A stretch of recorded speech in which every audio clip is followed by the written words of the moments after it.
out of jail so young, so she'll be able to make her way back into society. Today, Shakira has changed from the naive teen who killed in the name of love to a mature woman with a message. Yvette Gay gives up control of her life when she falls hard for a duplicitous married man. While he was growing this family with his mistress, Renwick was having children with his wife. The daily lives of these people was unbelievable. Yvette was trying to please Renwick in every way.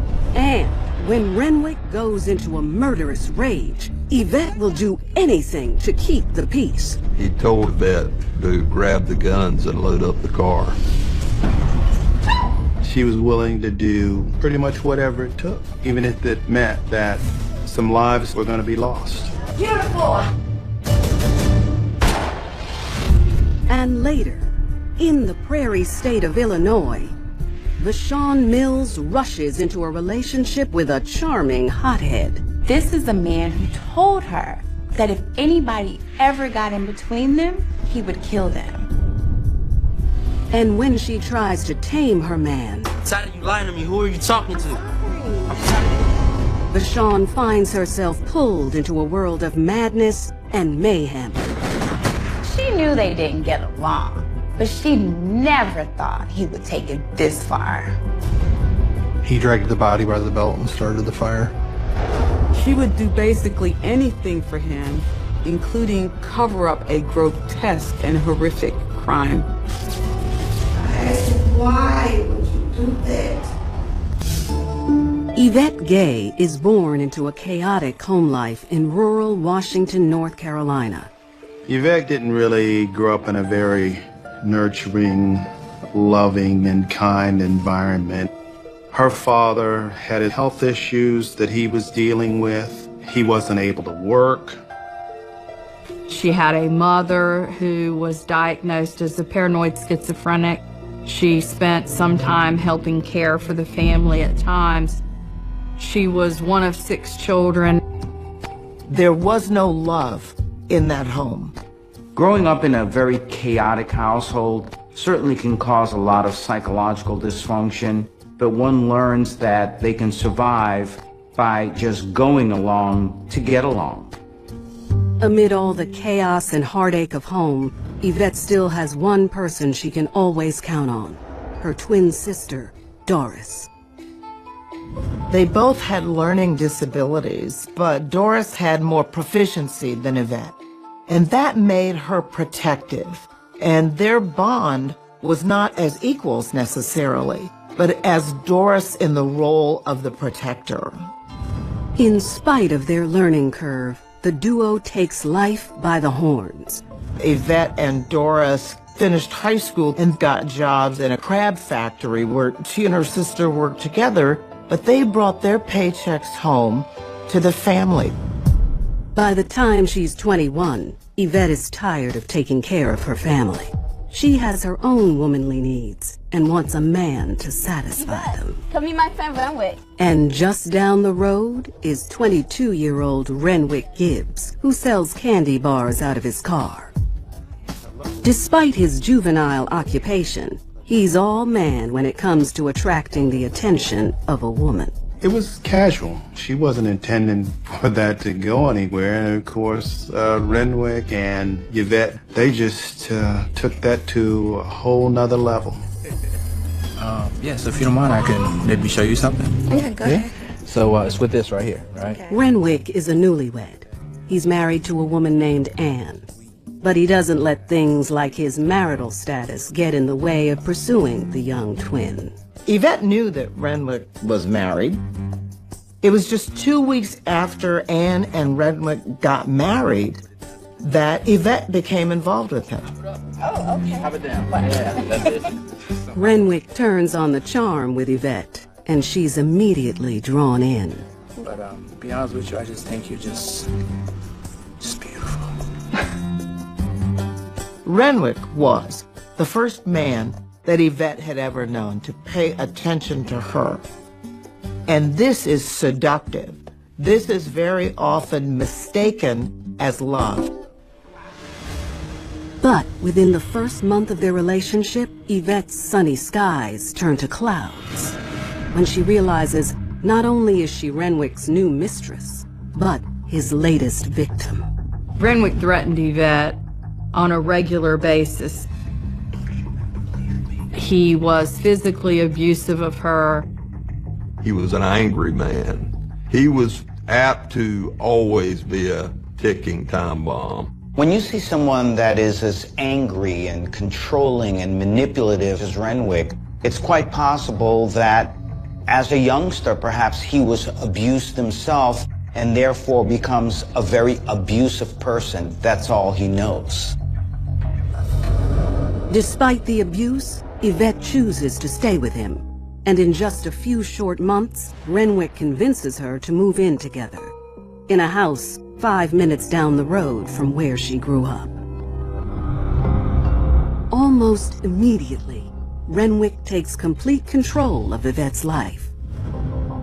From what she ate, to where she lived, to taking her paycheck, Yvette thought that his controlling behavior equated into caring and building a relationship.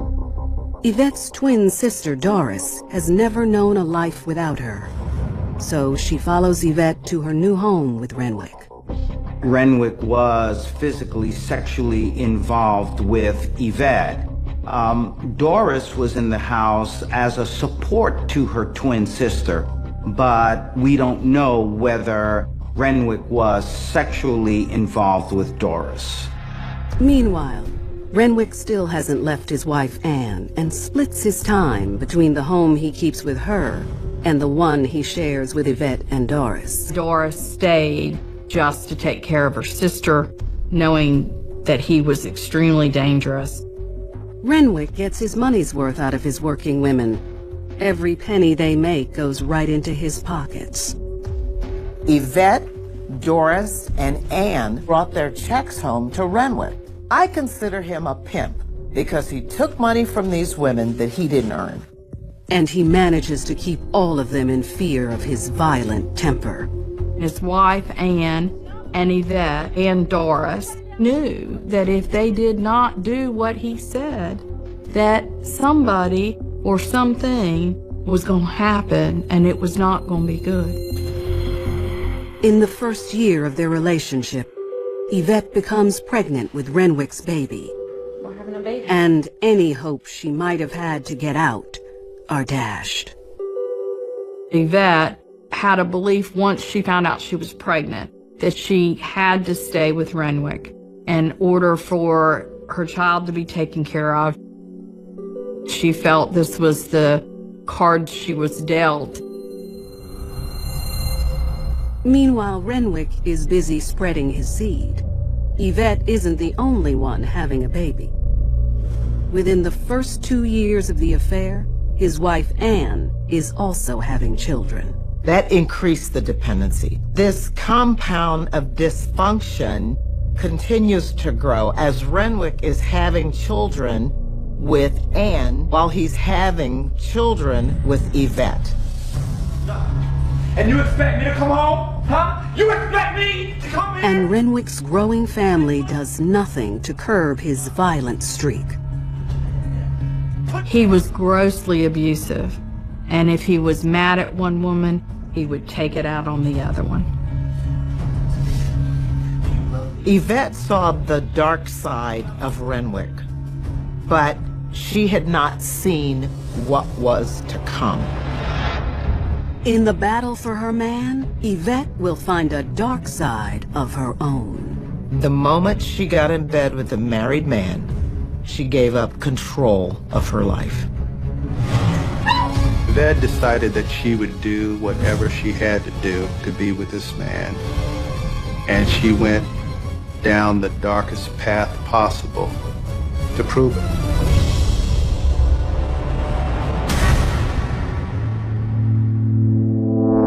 In Washington, North Carolina, 24-year-old Yvette Gay is in an abusive relationship with the manipulative and married Renwick Gibbs. Renwick constantly uses his violent rage to terrorize the families he's created with both his mistress Yvette and wife Anne. I said, look at it. He would hit them. He would threaten harm to the children. Renwick fed off of the power of being controlling, being abusive, manipulating them. He was a king in his castle. They were the serfs, and he was getting high off of that. After 5 grueling years of abuse and infidelity, Anne finally takes off with the kids and leaves Renwick. Anne decided she'd had enough. Despite his best efforts, she wasn't having it. Anne moves back in with her parents, and Renwick feels his world start to unravel, and he resorts to a desperate measure. Renwick kidnapped Anne's family's dog. Sid, come here. Come here. Huh? And while Yvette and Doris watched, he tried to strangle it, he shot at it, but fortunately the dog got away. So when the dog got away, he turned the gun on Yvette and Doris.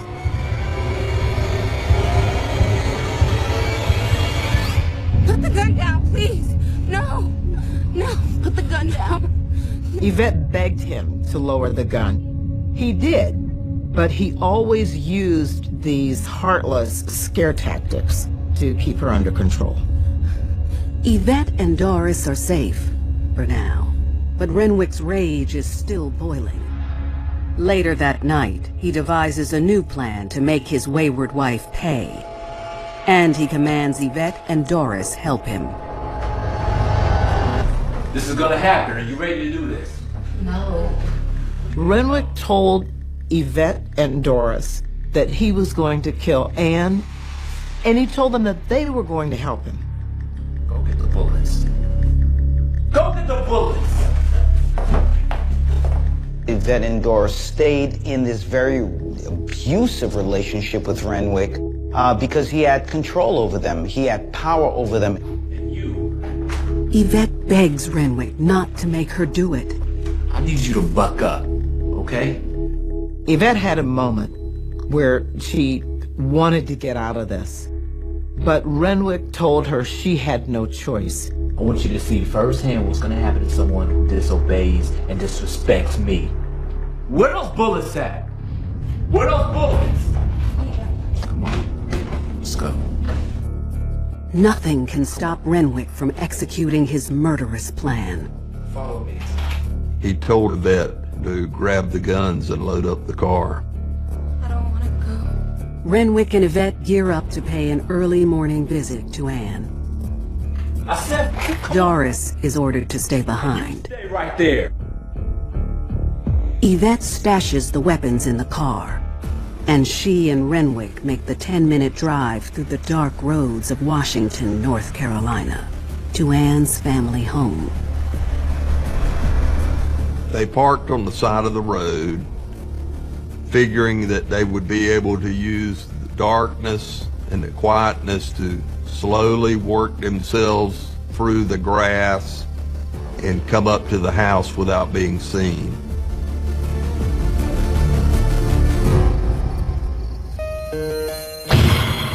Yvette and Renwick creep up to Anne's parents' house. Once there, Renwick bursts through the front door. He was met by Anne's mother and teenage sister and brother. That night, Anne wasn't at her parents' home. She was working the graveyard shift at the factory. Where's Anne? That's when Yvette realizes Renwick's plan has nothing to do with killing Anne. His goal was to make her suffer, and she did. Everyone did. Renwick orders Yvette to herd the family into a back room. Yvette ushered the family into another small bedroom at gunpoint. Beautiful. Come on, please. Shut your mouth. All right, so shut up. Just shut up. Doing too much talking right now. Keep your gun on. Just shut your mouth. Shut your mouth. With the family on their knees and gagged, Renwick makes the final call. Shoot him. He told Yvette to execute them, to fire at each one of them and kill them. Yvette placed her loyalty in the hands of somebody that she shouldn't have. She paid the price. And later in Illinois, Vashon Mills falls for a charming co-worker that turns her world upside down. She got caught up in his charm, but when he was angry, he revealed a very explosive side to her. Who are you talking to? And the consequence was a destructive relationship that ended up in the death of an Really delayed. She's really at risk for being controlled by the commands of Renwick. Doris was there to help her through some of the very difficult decisions. But with Doris being out of the picture temporarily, Yvette having a gun in her hands is a very dangerous situation.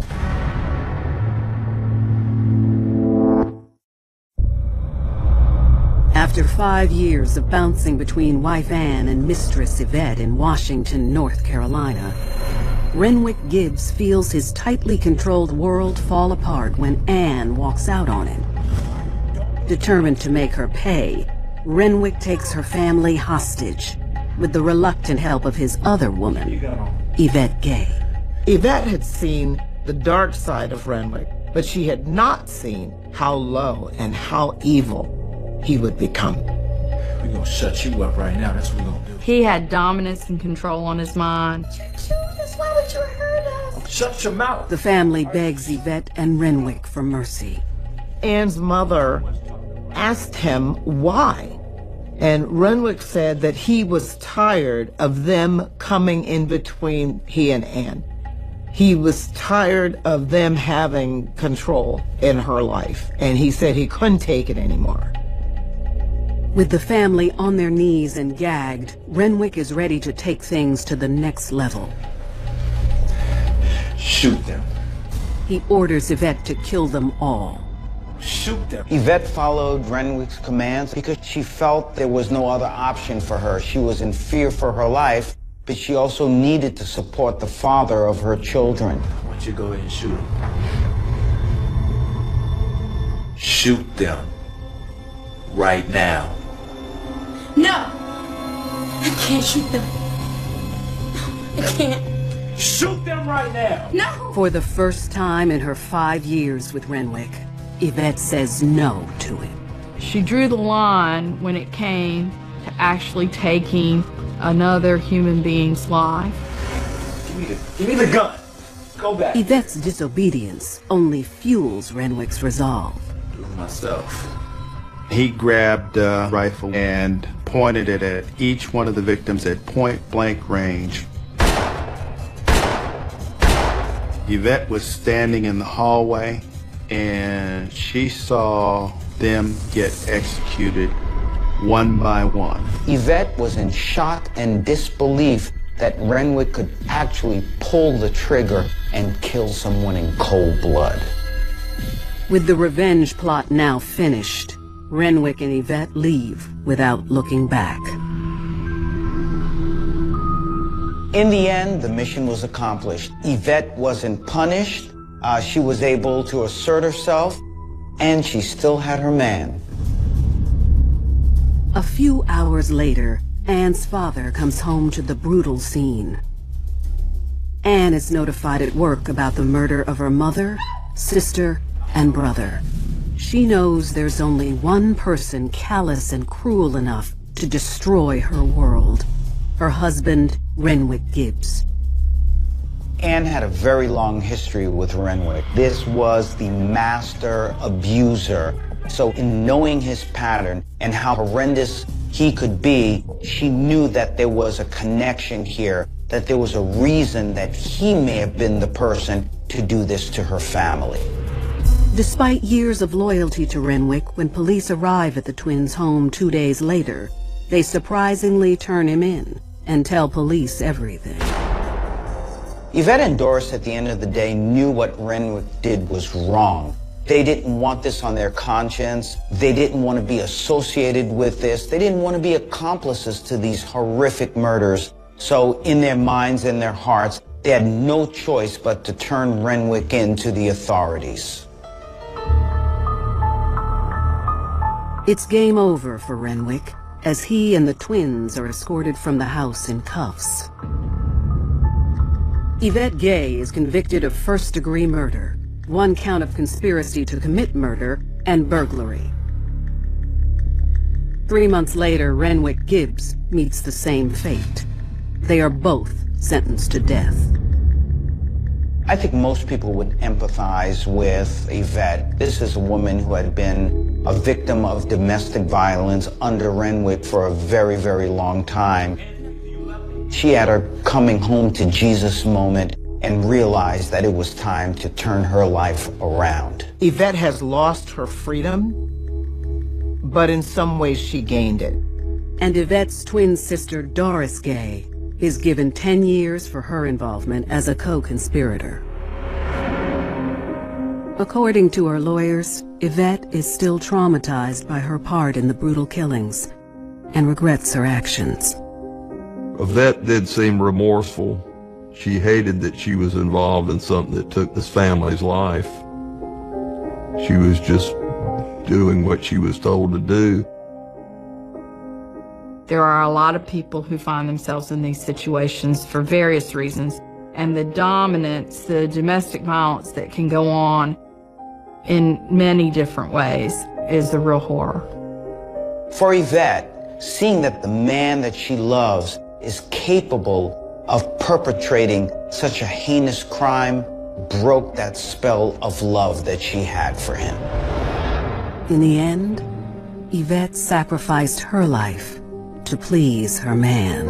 In Yvette's case, she chose badly. She chose to commit a absolutely horrible act because she was in love. Gay's devotion cost 3 innocent lives and guarantees her own death behind bars. In the prairie state of Illinois, Vashon Mills will also learn that blindly following her impulsive man can have dire consequences. In the inner city of Indianapolis, 19-year-old Vashon Mills is on the road to success. Vashon had a high school education. She then got a nurse's aide certificate and was enrolling in nursing school. She'd be able to take care of herself, take care of other people, and she was truly on her path to success. And it looks like she won't have to walk that path alone, when shortly after graduation, Vashon falls in love with a man who has the future on his mind. She met a man and they got married. He was a nice guy, earned a solid living, and he was in the military. But military life keeps him away from Vashon more than she'd like. 4 years and 2 daughters later, they divorce. There was no significant father figure for her. That created a void in her emotionally, which resulted in her neediness towards men. Vashon and the girls move out on their own. And love quickly finds her again when she meets 23-year-old co-worker Rayshawn Johnson. Vashon was working at a health care facility. That's where she had met Rayshawn Johnson. Rayshawn. Oh, okay. I'm Rayshawn. With names so similar, a match between Vashon and Rayshawn seems like fate. And after a few days of flirting, Vashon falls for him. Hard. They bonded over the fact that they had both recently been divorced. He was accepting of her children, and that brought a lot of comfort. But Vashon's attraction may burn her in the end. Vashon, you see the way he treats me? What did you do? She was under his spell, so she'd pretty much do whatever he asked.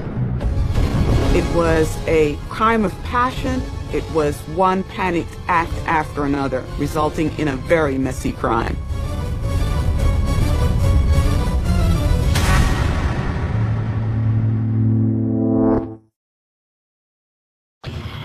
Newly divorced nursing aide Vashon Mills is falling hard for her co-worker Rayshawn Johnson in the inner city of Indianapolis, Indiana. He was charming, he listened to her.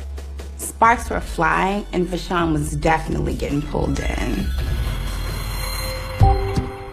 Love is enchanting, especially for Vashon, and along came Rashawn, who told her everything that she needed to hear, who wanted to be that ear for her, who really wanted to listen to her.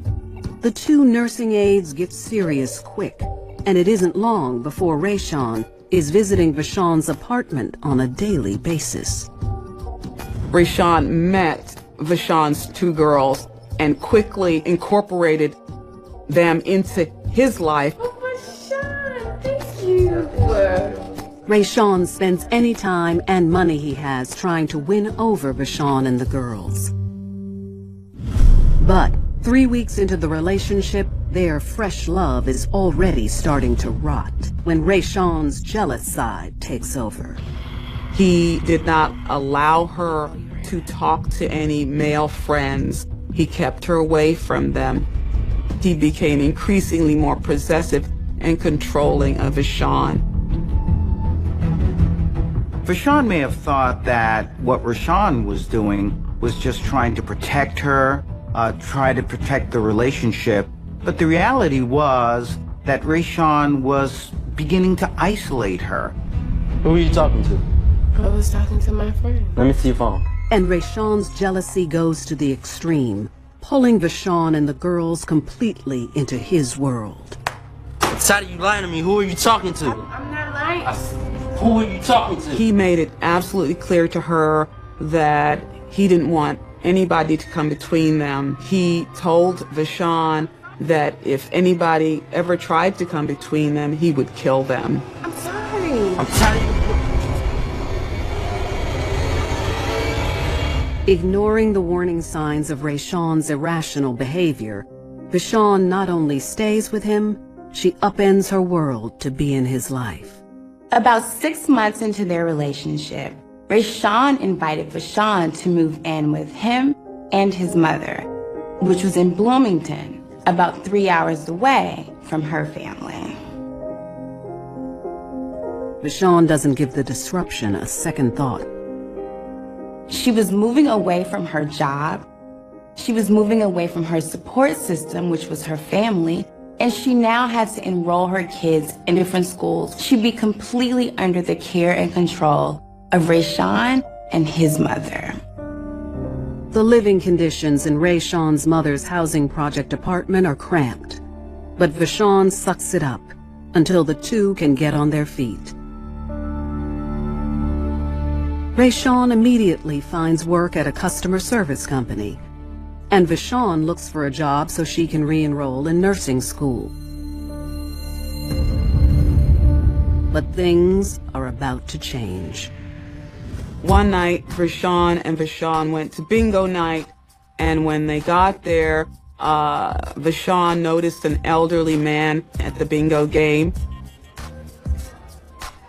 74-year-old Oakley Mitchell is a retired veteran with a kind soul, a giving heart, and a listening ear. Oakley was drawn to Vashon, and by the end of the night, she pretty much had told him her whole life story. Normally, Rashawn would be insanely jealous of Vashon talking to anyone else, especially another guy. But Oakley was a senior citizen, much older individual, and therefore was very non-threatening. Just a good old friendly soul. I've got a big house. I've got plenty of space. You and your boyfriend want to come by, I can make you a pretty good deal. Oh, yeah? Yeah, not a problem. Oakley feels for Vashon's cramped living situation, and he could use an extra hand or two at home. Oakley lived on a huge farm, and because he was in a wheelchair, he couldn't take care of himself. So he'd often invite young people to come live on his farm in exchange for helping him out. Vashon explained to Oakley that she had a boyfriend and that she would have to ask and bring him. But he was open to it. Yeah, it was nice meeting you. Okay, here now, you behave. Bye-bye. 2 weeks after meeting Oakley, Rayshawn, Vashon, and the girls move in. And Vashon seems to be the answer to Oakley's prayers. She cleaned the house for him, she'd drive him around, she'd even help him put on his pajamas at night. But just days after moving to the spacious farm, Rayshon's already feeling crowded out. From the time they moved onto the farm, Rayshawn was no longer in control. He was not the man of the house because it wasn't his house. He wasn't providing for her, Oakley was, and that did not sit well with Rayshawn. Hey, French dip. Rayshawn and Oakley were at each other's throats around the clock. She knew they didn't get along, but she never thought he would take it this far. After meeting Oakley Mitchell, Vashon Mills, boyfriend Rayshawn Johnson, and her 2 little girls moved to Oakley's farm in Secor, Illinois. Life on the farm was good. Vashon had more space, the girls could run around. Oakley had great company. Vashon was very fond of Oakley. She treated him like a grandfather. He didn't have any grandchildren of his own, so he enjoyed having Vashon and the children around. But the budding friendship doesn't sit well with Rayshawn. Oakley was now getting attention from Vashon. The more the relationship with Vashon and Oakley increased and they became closer, the more antagonized and more resentful and more jealous that Rayshawn became. Hey, French too. And Oakley makes it clear that the feeling is mutual. Oakley was frustrated with the way Rayshawn treated Vashon and her children, talked down to them. Oakley did not care for that and did not want that to happen in his home. Staying in the same group as that guy. You spend more time with him than me. I'm your boyfriend. Hey, you stop. Oakley doesn't fear Rayshawn like Vashon does, and he uses every chance he can to prove it. Hey, look, you need to stay out of it. This is none of your business. It is my business. It's my house, my business. If you're gonna act like an animal, I want you to just sleep out back. He sometimes told him he had to go sleep outside or stay outside of the house, and that would create all kinds of conflict. Get going. Keeping Rayshawn in check becomes a daily battle for Vashon. For Vashon, this was a real conflict in that she really depended on Oakley and this very stabilizing situation. But yet at the same time, she was still in love with Rayshawn, who did things much different, maybe the opposite of Oakley. So what should have been a very even situation became very destabilizing because of this constant conflict in that area. This is a man who told her that if anybody ever got in between them, he would kill them. And he did not like where he thought her relationship with Oakley was headed. 3 weeks after moving in, one hot summer night in August, the conflict between the 2 men takes a deadly turn. Vashon went upstairs to check on the girls who were sleeping. She then came back downstairs to change Oakley into his pajamas, but she found him instead on his computer. So she went on into the bathroom. But Rayshawn has finally reached his breaking point with Oakley. Look, I'm gonna need you to stay in here. What? Just stay in here. He closed the bathroom door, slammed it behind him, and left.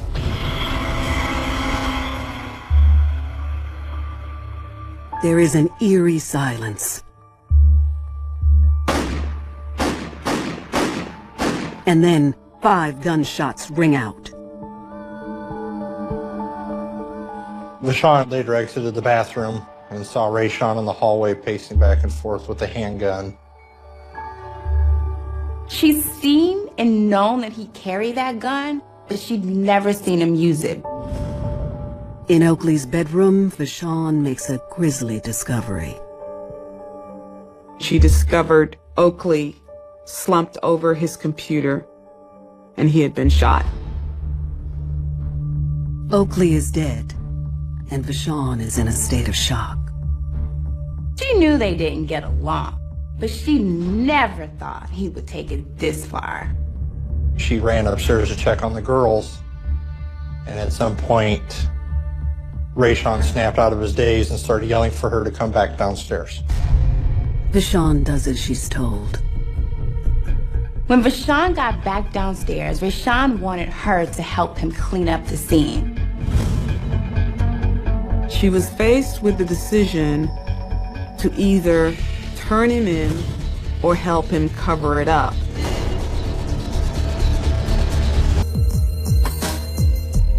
Oakley grew up in an age where men really respected women, and he especially didn't like the way that Rayshawn talked to Vashon. Little did he know, if he spoke up about it, it would get him killed.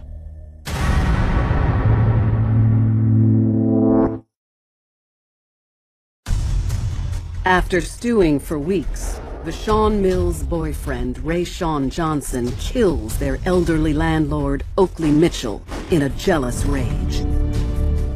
A few minutes after shooting Oakley, Rayshawn asks Vashon to help him clean up the crime scene. She had to make a decision whether she was going to help him cover it up or not.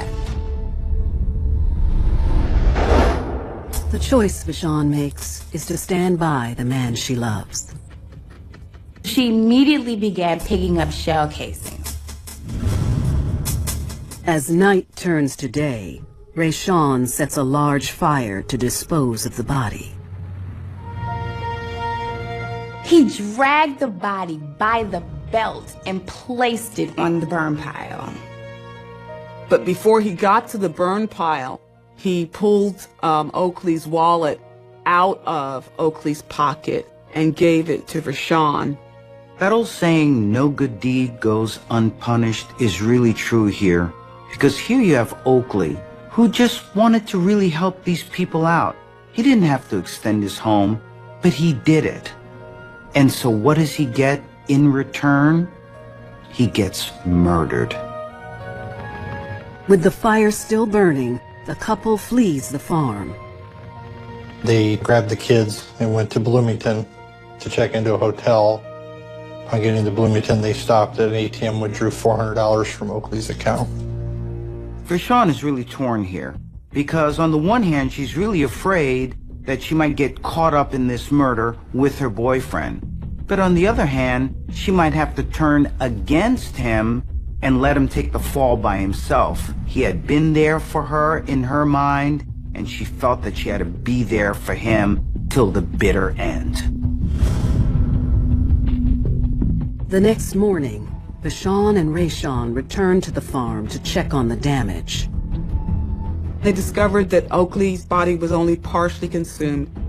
Vashon took the grotesque remains, threw them into the trunk of one of Oakley's cars, and drove to a bridge close by. Determined to rid himself of Oakley once and for all, Rayshawn tosses his body over the bridge, while Vashon looks on. Oakley's body didn't land in the water, so Rayshawn had to run down and push his body into the water. Then the couple heads off to spend Oakley's money as if nothing's happened. Vashon took Rayshawn to work, and then her and her two girls went shopping and bought some clothes, and she took her children to have their nails done. Vashon has made the choice to cover for Rayshawn, and she's not turning back now. During all of this time, Vashon had an opportunity to get away, to tell someone to put an end to this horrible nightmare. But she doesn't. Instead, at the end of his shift, Vashon collects Rayshawn from work. They headed back towards Indianapolis to her grandmother's house. On the way, Vashon and Rayshawn learn some startling news. They saw a news article where a body had been found in the Mackinac River where they had dumped Oakley's body. The body was discovered by a male who had went down to the Mackinac River to fish that morning. The guilt of Oakley's murder begins to weigh on Vashon, and when they arrive at her grandmother's house, she finally breaks her silence. Vashon killed Oakley. What? Did you say he killed someone?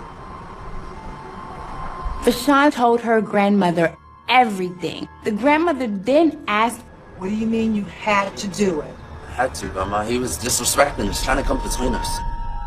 Rayshon may have been a person who had a lot of psychological issues growing up and therefore always felt that he was disrespected and reacted with extreme anger and rage. And in some ways, Oakley may have pressed some of those hot buttons from the past. After the confession, Vashon's grandmother gets Rayshon out of the house so she can figure out how to help clear Vashon's name. Vashon's grandmother took Rayshon to a family friend's home, left him there, and then contacted a family friend who was a detective. The detective gets in touch with local police, and Vashon tells them where they can find Rayshon. Police came to a home where Rayshon had been staying and found him hiding in a closet. And that is where they arrested him for the murder of Oakley Mitchell. Later that day, Vashon is also taken into custody.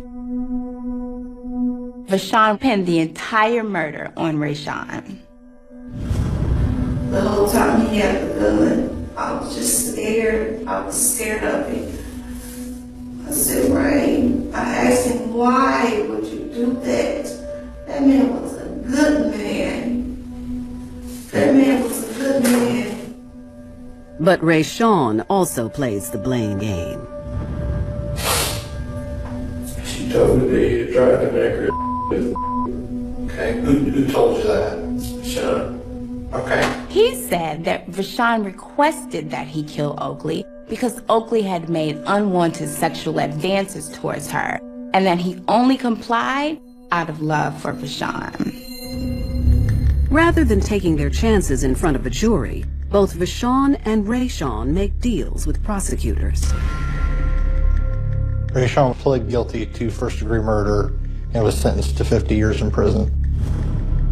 Vashon pleaded guilty to concealment of a homicide and mutilation of a body and received an 18-year sentence in prison. In many ways, I think Vashon had plenty of opportunities to get out of this very abusive and crazy relationship with Rayshon. And so when there were the detours ahead, she ignored each and every one of them. And each time she did that, she was further and further in and just couldn't pull herself out. In the end, Vashon's dependence on her man claims a life and ruins her own. That man was a good man. Vashon risked a lot by helping Rayshon with the murder and the concealment. She has not seen her children. She basically lost everything. Vashon blamed herself for Oakley's murder. If she had never brought Rayshon into his house, he'd still be alive and playing bingo today. The blistering outback heat radiating off the cracked asphalt of a remote highway in Western Australia during the scorching December of 1999 did not bring the standard, sun-soaked freedom of a classic Australian summer. It carried an oppressive, dust-choked sense of impending doom that would permanently destabilize the psychological landscape of a quiet, tightly integrated mining community nestled on the desert fringe. It was an ordinary Friday evening, the air thick with the smell of dry eucalyptus and hot iron, when the predictable, hard-working rhythm of this isolated enclave shattered into jagged, irrecoverable pieces, exposing a sudden, violent vacuum of terror that would paralyze the region for over 2 decades. A 22-year-old laboratory technician, a young woman celebrated by everyone in her township as a brilliant, fiercely independent soul who spent her spare hours mapping native flora, stepped away from a brightly lit community social club to walk the short, familiar path back to her residential quarters, and vanished completely into the shimmering desert night without a single witness. Without a struggle that caught the attention of the midnight security detail, leaving behind only a broken silver watch glinting in the red dirt and a family whose lives were instantly plunged into an absolute, living nightmare. The immediate response from the local police branch was a chaotic, dust-blinded blur of flashing red and blue lights reflecting off the massive iron ore transport trucks, a frantic, disorganized search through the dense Spinifex grass and abandoned mining shafts that dimple the outback perimeter.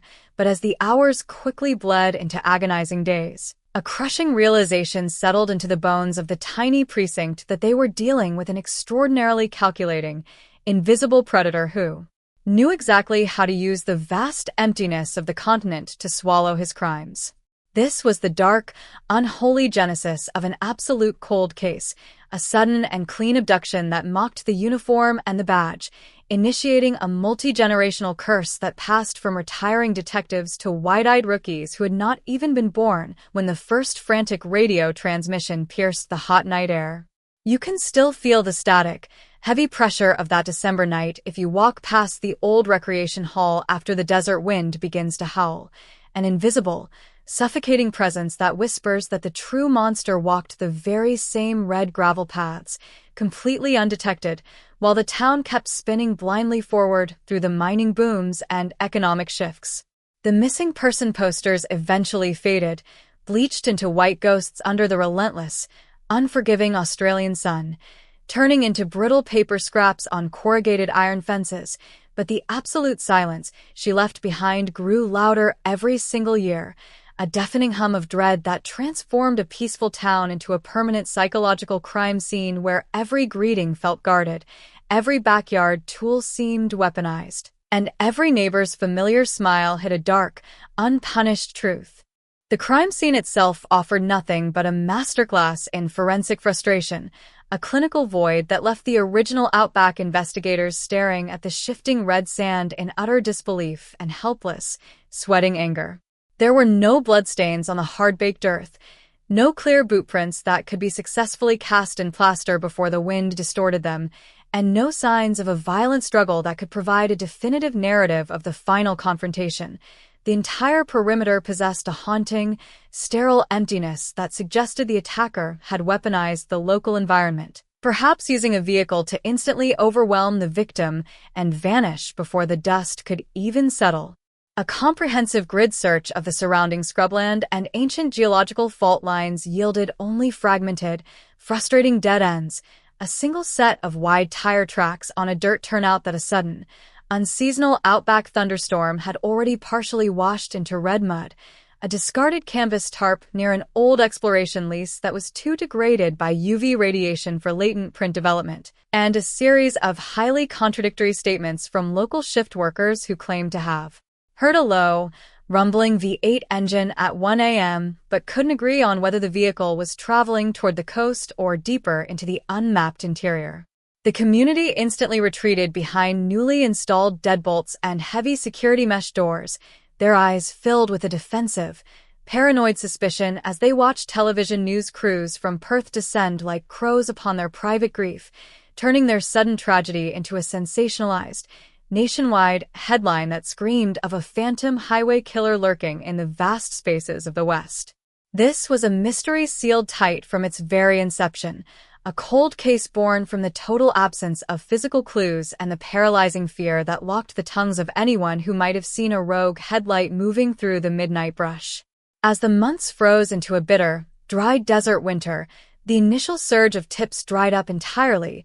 The investigative task force was quietly downsized due to budget reallocations, and the thick cardboard file was relegated to a dusty basement shelf in the regional headquarters, its contents destined to warp under the intense regional heat while the perpetrator walked the earth completely free.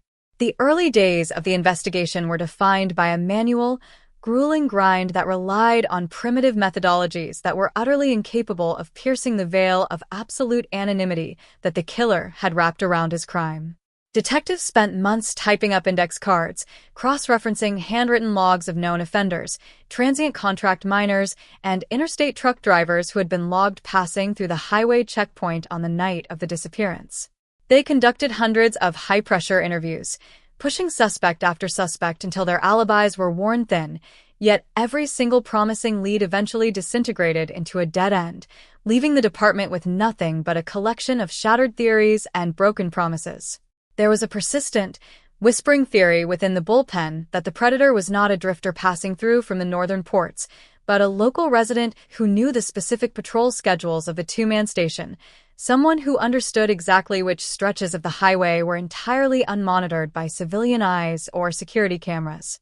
But in an era where DNA profiling was a highly restricted, infant science in metropolitan centers, suspicion without physical evidence was a useless weapon, and the file slowly became a monument to professional failure, a cold case that mocked the badge and the uniform every single day it remained unsolved.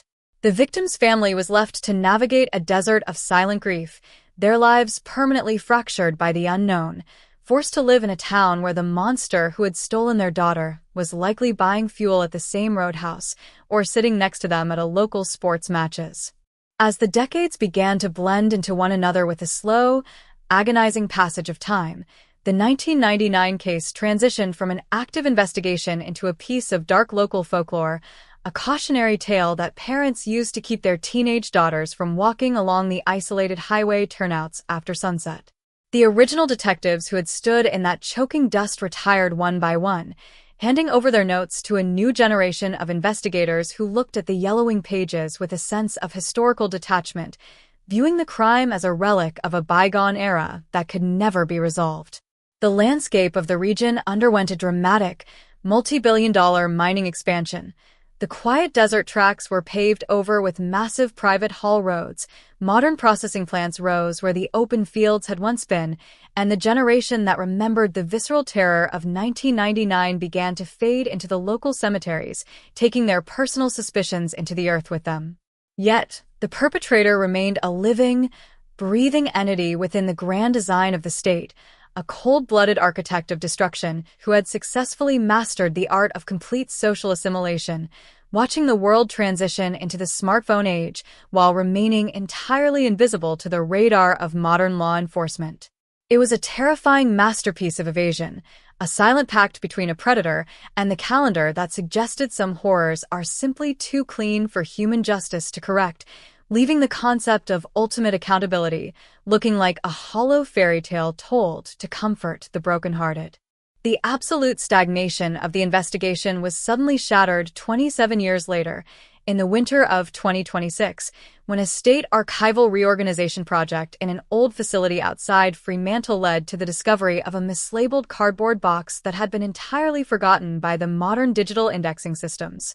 Inside this weathered container, buried beneath bundles of unrelated paperwork from old traffic audits, sat a secure, vacuum-sealed evidence bag containing a single piece of physical material that had been recovered from the highway turnout weeks after the 1999 disappearance, but had never been formally logged into the master system due to a catastrophic clerical error during the precinct's relocation. It was an old, oil-stained mechanic's rag that had been found caught in the low branches of a mulga bush near the tire tracks, an item that the original team had dismissed as roadside trash, but which had remained preserved in the dark interior of the storage facility, completely protected from the degrading effects of the outback sun. A specialized cold case team immediately seized the long-lost artifact, realizing that while human memory had failed and the original witnesses had scattered across the globe, this forgotten piece of cloth held onto a microscopic biological archive that 40 years of time could not erase. The long-lost evidence was instantly rushed to a high-tech forensic science center in Perth, where laboratory technicians utilized an advanced collection system to isolate several minute, untouched skin cell matrices that had been trapped deep within the coarse fibers of the oil-stained cloth. The genetic material was completely uncompromised, allowing the scientists to build a pristine, high-definition DNA profile of the individual who had handled the rag on that December night in 1999, a biological calling card of the killer that had sat in an administrative blind spot for over 2 decades. This profile was injected into the cutting-edge realm of investigative genetic genealogy, an advanced, high-tech methodology that searches through global public family tree registries to track an unknown suspect through the DNA profiles of his distant relatives, his ancestors, and his cousins. The laboratory became a digital command center for historical reconstruction, where the blurry, 27-year-old shadow of an outback monster began to resolve into a sharp, undeniable family lineage that was deeply rooted in the history of the country itself. The high-tech genealogical breakthrough did not manifest as a sudden, dramatic siren wail in the middle of the night. It arrived as a quiet, mathematical certainty that flashed onto a high-definition computer monitor in a sterile laboratory, an analytical match that sent a collective shockwave through the upper echelons of Australian law enforcement. The algorithm had bypassed nearly 3 decades of human deception, geographic movements, and changed identities by simply tracing the immutable genetic markers of the suspect's distant cousins, mapping a direct line through a massive family tree that ultimately terminated at a single, living individual. The name that emerged from the digital darkness was an absolute bombshell for the investigators. It pointed directly to a highly respected, affluent local contractor who had lived for 27 years as a pillar of the very same community where the victim had vanished. The predator had spent his entire adult life building a fortress of absolute respectability, operating a successful heavy equipment hire firm, volunteering for the Rural Bushfire Brigade, and raising a family, using his unblemished reputation to insulate himself from the horror of his youth. The detectives stared at the modern photograph of the suspect, their chests tightening as they realized that the monster who had eluded them for a generation had been living as a quiet, assuming neighbor, smiling at their community barbecues and driving the very same haul roads where he had hunted his prey in 1999. The planning for the final tactical arrest had to be executed with the surgical secrecy of a military operation, because a single leak to the regional media or a rogue radio transmission within the isolated town would allow the suspect to use his heavy machinery or private aircraft to flee into the deep, unmapped interior of the outback. A specialized team of tactical police and outside homicide investigators assembled in the pre-dawn darkness of a freezing desert morning, their unmarked four-wheel drives moving without lights through the industrial estate where the contractor's firm was headquartered. There was no high-speed pursuit through the sand dunes, no cinematic confrontation on the workshop floor. There was only the heavy, authoritative crash of an entry team breaching the rear office doors, followed by the definitive command of the law echoing through the corrugated iron structure. When the detectives pushed into the private office, the man who stood there was not a terrifying beast from a horror film. He was an aging, wealthy contractor with grease on his hands and a high-visibility vest over his shoulders, his weathered face momentarily freezing into a mask of pure, unadulterated terror before the cold steel of the handcuffs clicked around his wrists, permanently ending his 27-year run of total anonymity. The shockwave of the arrest tore through the outback town like a structural wildfire, transforming decades of collective guilt and unresolved grief into a profound, destabilizing wave of community shock and existential betrayal. People who had known the suspect for nearly 3 decades, who had trusted him with their local construction projects, fought fires alongside him, and invited him into their homes, were suddenly forced to reckon with the terrifying reality that the architect of their civic development was the very same monster who had authored their greatest tragedy. The local equipment workshop he had operated for decades became an immediate focal point of public revulsion, its gates covered in high-visibility police tape and its perimeter searched by forensic teams using ground-penetrating radar to determine if the deceased killer had used his construction machinery to bury other secrets beneath the concrete foundations of the town's expanding infrastructure. The community was being forced to look at a reality that was far more complex and insidious than a single act of spontaneous violence. They were looking at a carefully engineered, localized deception where their natural desire for economic growth and neighborly trust had been converted by a predator into the ultimate cloaking device. The legal proceedings in the Supreme Court were a masterclass in institutional prosecution, as the state sought to ensure that the defendant's immense financial resources could not purchase a technical loophole in the wheels of justice, while his high-priced defense team launched a multi-million-dollar campaign to invalidate the genetic genealogy methodology itself.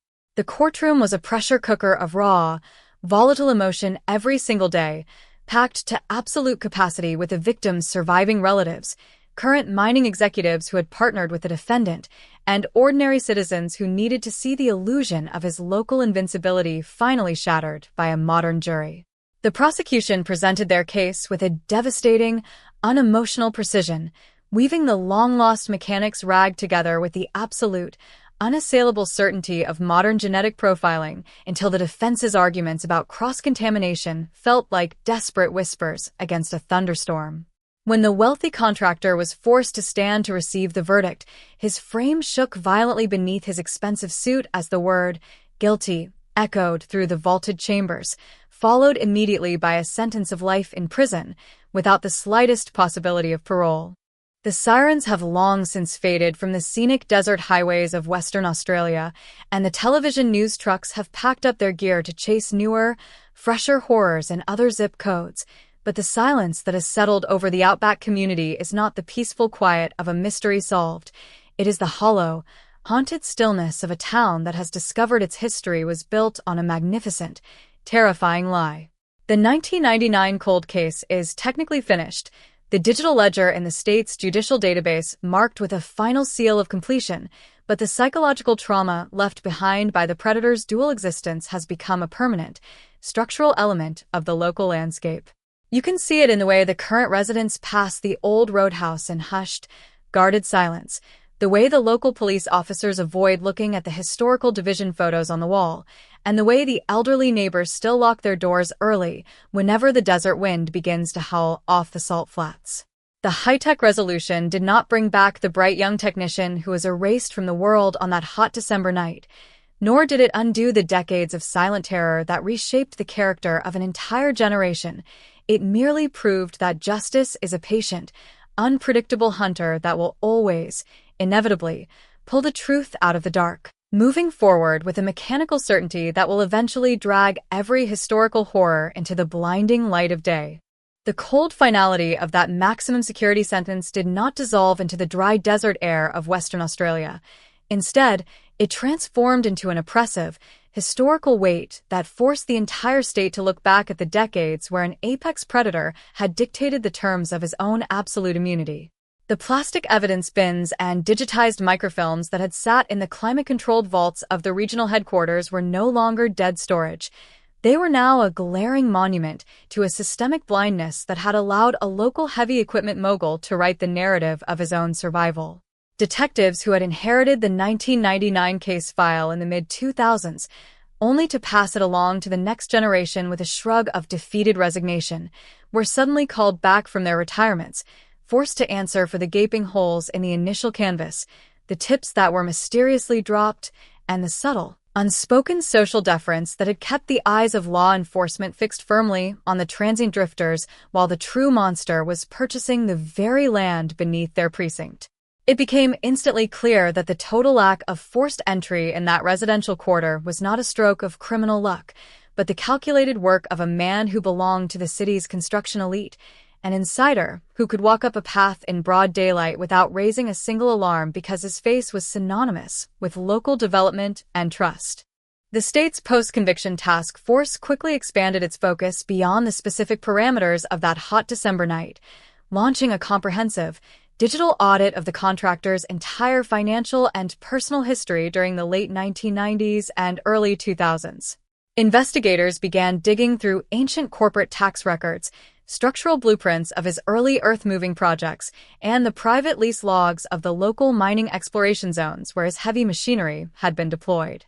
What they uncovered was a terrifying pattern of geographic and physical manipulation, a man who had systematically used his rising position in the regional infrastructure market to acquire isolated pockets of land just prior to major spikes in regional predator activity.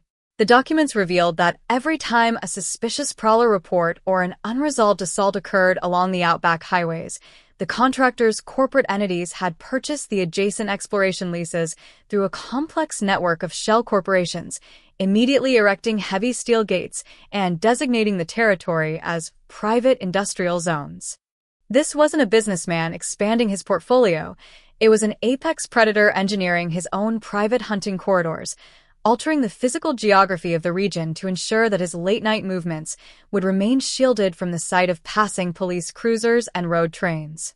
As the state troopers continued to peel back the layers of his corporate empire, they began tracking down the surviving members of the 1999 Mining Security Force and local midnight patrol deputies, conducting high-pressure interviews in the quiet, sun-baked suburbs of Adelaide and Brisbane where many of the old-timers had retired. Under the clinical glare of modern recorded interviews, a deeply unsettling narrative of administrative sterilization began to take shape, a story of missing logbook entries, delayed response times, and casual suggestions from prominent corporate developers that digging too deeply into the staff residential quarters could damage the mine's productivity and tank the surrounding commercial leases. One retired sergeant recalled a specific afternoon in January of 2000 when the suspect, then a charismatic young contractor, had dropped by the station to deliver a massive donation to the police welfare fund, casually asking the captain over drinks if the laboratory had found anything useful on the highway turnout, his tone perfectly mimicking that of a concerned civic champion while his eyes remained cold and static as ice. The sergeant remembered a brief, passing flash of revulsion at the man's unnatural intensity, but the feeling was instantly buried beneath the weight of the contractor's immense social capital and his tight connections to the regional development boards. The community's descent into a state of permanent paranoia accelerated as these discovery documents were systematically logged into the public court database, turning every roadhouse cafe and mining camp along the highway into an arena of intense forensic analysis and historical self-reproach. People who had worked in the suspect's heavy equipment yard during the boom years of the early 2000s began to review their old interactions through a completely inverted lens, realizing that his famous, unpredictable flashes of volatile temper, his absolute obsession with the GPS tracking codes of his luxury vehicles, and his habit of taking his private four-wheel drive out into the deep desert during blinding dust storms were not the eccentricities of a high-powered executive, but the dark release valves of an unpunished monster. The local civic center, where his construction firm had funded a massive public pavilion bearing his family name, became a symbol of a grand structural illusion. The bronze plaque commemorating his philanthropy felt like a grotesque joke carved into the stone, a physical reminder of how easily a predator can purchase the adoration and the silence of the very public he was actively terrorizing. The psychological trauma inflicted upon the town's oldest residents was profound. They were forced to acknowledge that the clean, wealthy, safe paradise they thought they had built was actually financed and shaped by the bloody legacy of a man who had stolen a young woman's future. While the region wrestled with its internal demons, the high-tech forensic genealogy laboratory in Perth continued its relentless, automated work, treating the contractor's genetic profile as a master key that could potentially unlock dozens of other unresolved outback mysteries from the late 20th century. Scientists utilized advanced, high-density sequencing to compare the suspect's DNA against the microscopic traces recovered from old, unsolved cold cases across the entire western half of the continent, searching for any indication of a wider pattern of serial predation. Every run of the laboratory's genetic sequencers was an absolute battle against time and the natural degradation of biological material that had been stored in suboptimal conditions for over 2 decades. The technicians moved through the ancient evidence bags with a hushed, military precision, understanding that their data was the only force capable of destroying the multi-million-dollar legal defense team that the suspect's estate had assembled to drag the case into an endless maze of appeals and technicalities. The defense strategy, heavily financed by the suspect's remaining corporate assets, began to flood the legal media with aggressive challenges to the state's investigative methodology, attempting to paint the use of public genealogy databases as an unconstitutional, dystopian surveillance dragnet that turned every citizen's medical data into a police weapon. They hired their own elite geneticists and privacy lawyers from Sydney and Melbourne, Men who held slick press conferences using highly technical language to suggest that the DNA sample recovered from the long-lost mechanics rag had been hopelessly cross-contaminated by decades of improper storage in a damp regional locker, rendering the high-tech match completely invalid. This was a calculated, expensive gaslighting campaign designed to plant a seed of existential doubt in the collective mind of the state's legal system, turning a straightforward trial about a violent murder into an abstract, terrifying debate about digital overreach, corporate data leaks, and the total erosion of personal privacy in the 21st century. The suspect himself remained completely stoic within the reinforced walls of his high-security cell, refusing to speak to the state's behavioral analysts, his demeanor transitioning from the initial, explosive outrage of a fallen titan to the cold, calculated silence of a sociopath who believed his money would eventually buy him a way out of the abyss. The social friction in the region reached a boiling point during the week of the post-conviction discovery hearings, an event that drew international true crime networks, legal analysts, and documentary filmmakers to the regional courthouse, turning the historic plaza into a chaotic jungle of camera cranes, satellite trucks, and shouting reporters. Local residents had to navigate a daily gauntlet of global media attention just to conduct their routine business, their private history and structural shame broadcast to millions of screens around the world as an example of the banality of evil in wealthy industrial enclaves. Inside the courtroom, the atmosphere was suffocatingly tense. The suspect sat between his high-priced attorneys, his weathered hair perfectly combed, his face an unreadable mask of corporate disdain, his eyes fixed firmly on the judge as if he could command a dismissal through the sheer force of his financial legacy. When the prosecution presented a new series of digital overlays showing that the suspect's early satellite phone, one of the primitive, heavy models from the late 90s, had consistently pinged towers adjacent to 3 other unresolved missing person cases along the desert tracks, a dead silence fell over the gallery. A cold shock that made the sound of the wind rattling the corrugated roof outside feel incredibly loud. The state's presentation was not merely an explanation of scientific data, it was a total execution of a manufactured legacy, a systematic, hour-by-hour destruction of the pristine public image that the suspect had maintained since 1999. They introduced a series of historical logistics logs from the heavy equipment yard showing that on the night of the abduction, his private earth mover had signed out of the depot under a false contract number, moving into the dark desert tracks without its safety lights active, effectively vanishing from the radar of the local mine patrol during the exact 3-hour window of the crime.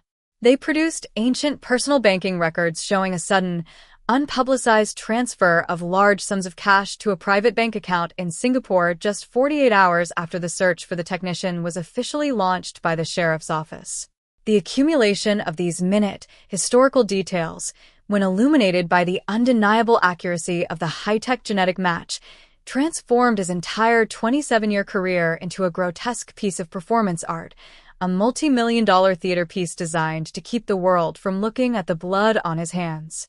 The emotional peak of these hearings arrived when the victim's former colleague, now a woman in her late 50s with lines of sorrow etched deep around her eyes, took the stand to describe the lifelong psychological sentence that the suspect's evasion of justice had imposed on her life. She spoke with a quiet, devastating clarity that stripped the room of its legal and technical abstractions, describing a life spent in a state of continuous, hypervigilant terror. A 27-year nightmare where she checked the perimeter fences of her quarters 3 times every single night, unable to shake the memory of that empty red dirt path and the smell of hot dust that had filled her lungs in 1999. The revelation that the predator who had caused this lifelong devastation had been living less than 2 miles away in a massive estate, attending the same industry galas and dining at the same high-end roadhouses as her family, sent a visceral shudder through the courtroom, causing even the hardened court marshals to look down at the floor in a moment of shared, heavy silence. As the judge retired to her chambers to review the new evidence and determine the scope of the state's ongoing investigation into the suspect's potential secondary crimes, the town outside seemed to hang in a state of fragile, explosive suspension, the normal machinery of industrial commerce grinding to a halt beneath the weight of the impending decision. The local police department, which had been under a cloud of intense public scrutiny since the high-tech arrest exposed the failures of their historical predecessors, stationed extra units around the suspect's earth-moving headquarters and his vacant desert properties, fearing that the raw, volatile anger brewing in the neighborhoods could erupt into vigilante action or public destruction. The case had transitioned from a standard criminal prosecution into an existential reckoning for the entire region, a definitive test of whether the modern legal system possessed the strength to hold a man of limitless wealth and immense industrial power accountable for a horror committed in an era when the rules of evidence were entirely different. The deep, heavy silence that occupied the desert streets during those hours of waiting was the silence of a structural wound that could never be healed by a legal document, a cold realization that regardless of the final ruling, the wealthy outback paradise they thought they inhabited had been built over a dark, unresolved cavern of absolute malice. The subsequent refusal of the appellate courts to grant the suspect a temporary release on bail, despite a massive financial bond offered by his remaining construction entities, signaled the true collapse of the contractor's multi-million-dollar defense strategy, plunging his legal team into a state of chaotic internal recrimination. The high-priced attorneys from Sydney, who had confidently promised to dismantle the state's genetic genealogy methodology on constitutional grounds, were forced to watch as the historical geography of their client's rise to power was methodically mapped by state investigators using modern digital tracking matrices. The state's technical team did not rely on the fading, subjective memories of the few surviving 1999 witnesses. They assembled a clinical, digital recreation of the Western Australian highway system as it existed 27 years prior, utilizing ancient geological surveys and satellite reconnaissance photos to prove that the suspect's early excavation sites perfectly mirrored the geographic path of the predator's movements. This virtual blueprint left no room for legal theater or smooth rhetoric.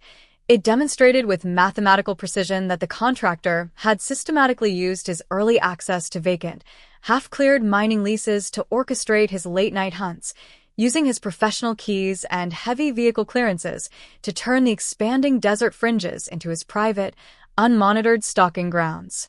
The structural weight of these expanding disclosures initiated a secondary, deeply destructive wave of paranoia across the affluent residential enclaves that line the desert valley, forcing the region's elite to examine their own multi-generational social circles with a sharp, defensive terror. At the local industry clubs and charity boards where the weathered billionaire had once commanded absolute deference, his name was suddenly purged from the official archives with a frantic, bureaucratic panic, his former associates scrambling to distance their corporate entities from the radioactive fallout of his exposure. Men who had traveled to the remote exploration fields with him on his private aircraft during the late 1990s began to look back at those weekend excursions with a sudden, sickening clarity, recalling his obsessive insistence on flying away from standard aviation radar corridors, his complete lack of empathy during casual conversations about regional crimes, and his rigid, volatile reaction whenever anyone looked too closely at the secure, locked storage compartments beneath the main hangar floor. The luxury aircraft, which had once been a premier symbol of high society networking and industrial prestige, was now towed to a secure state storage facility in Learmonth, its airframe being systematically dismantled by forensic teams using advanced chemical imaging sprays to search for the invisible, biological phantoms of past violence that time could not completely erase. The community's sense of security was further decimated when the state prosecution filed a massive asset forfeiture lien against the contractor's primary heavy equipment firm, a legal maneuver that effectively froze hundreds of commercial infrastructure contracts and mining developments across Western Australia, triggering an immediate, structural recession within the local economy. Earth-moving sites that had been scheduled to clear thousands of hectares of rich iron ore ground along the desert fringes were suddenly abandoned overnight, the massive dump trucks and excavators left to rust against the backdrop of the red sand dunes like mechanical skeletons marking the sudden execution of a corporate empire. Small business owners and local suppliers who had signed multi-year logistics agreements with the suspect's yard found themselves facing sudden, absolute financial ruin, their life savings trapped in a sprawling legal void created by their proximity to the killer's money laundering matrix. The town was learning through the brutal realities of canceled credit lines and frozen bank accounts that their decades of industrial prosperity had been directly subsidized by the silence of a monster, that the multi-million-dollar mining boom that transformed the region in the late 20th century was merely a glittering, corporate shield built to buy the absolute blindness of the public. While the corporate landscape imploded, the forensic technicians inside the state's high-tech laboratory continued their relentless, automated excavation of the biological evidence recovered during the pre-dawn raid on the contractor's industrial office, operating with the hushed, military precision of scientists handling high-yield explosives. They utilized advanced mass spectrometry to analyze the chemical composition of items that had been hidden in the secret warehouse safe, discovering that the suspect had maintained an extensive, private collection of vintage maps, original police radio frequency charts, and microfiche copies of mining lease applications dating back to the winter of 1999. This hidden archive was a terrifying testament to his psychological structure, a proof that his 27-year public career as an infrastructure pioneer was an entirely artificial performance, a superficial layer of normalcy curated to distract the world, while his true identity remained locked in the dark with the memories of his victims. The technicians were working to match the microscopic touch DNA signatures found on these preserved documents with unresolved missing person profiles from across the entire continent, transforming the heavy equipment mogul's private collection into a comprehensive, automated map of serial predation that threatened to rewrite the true crime history of the nation.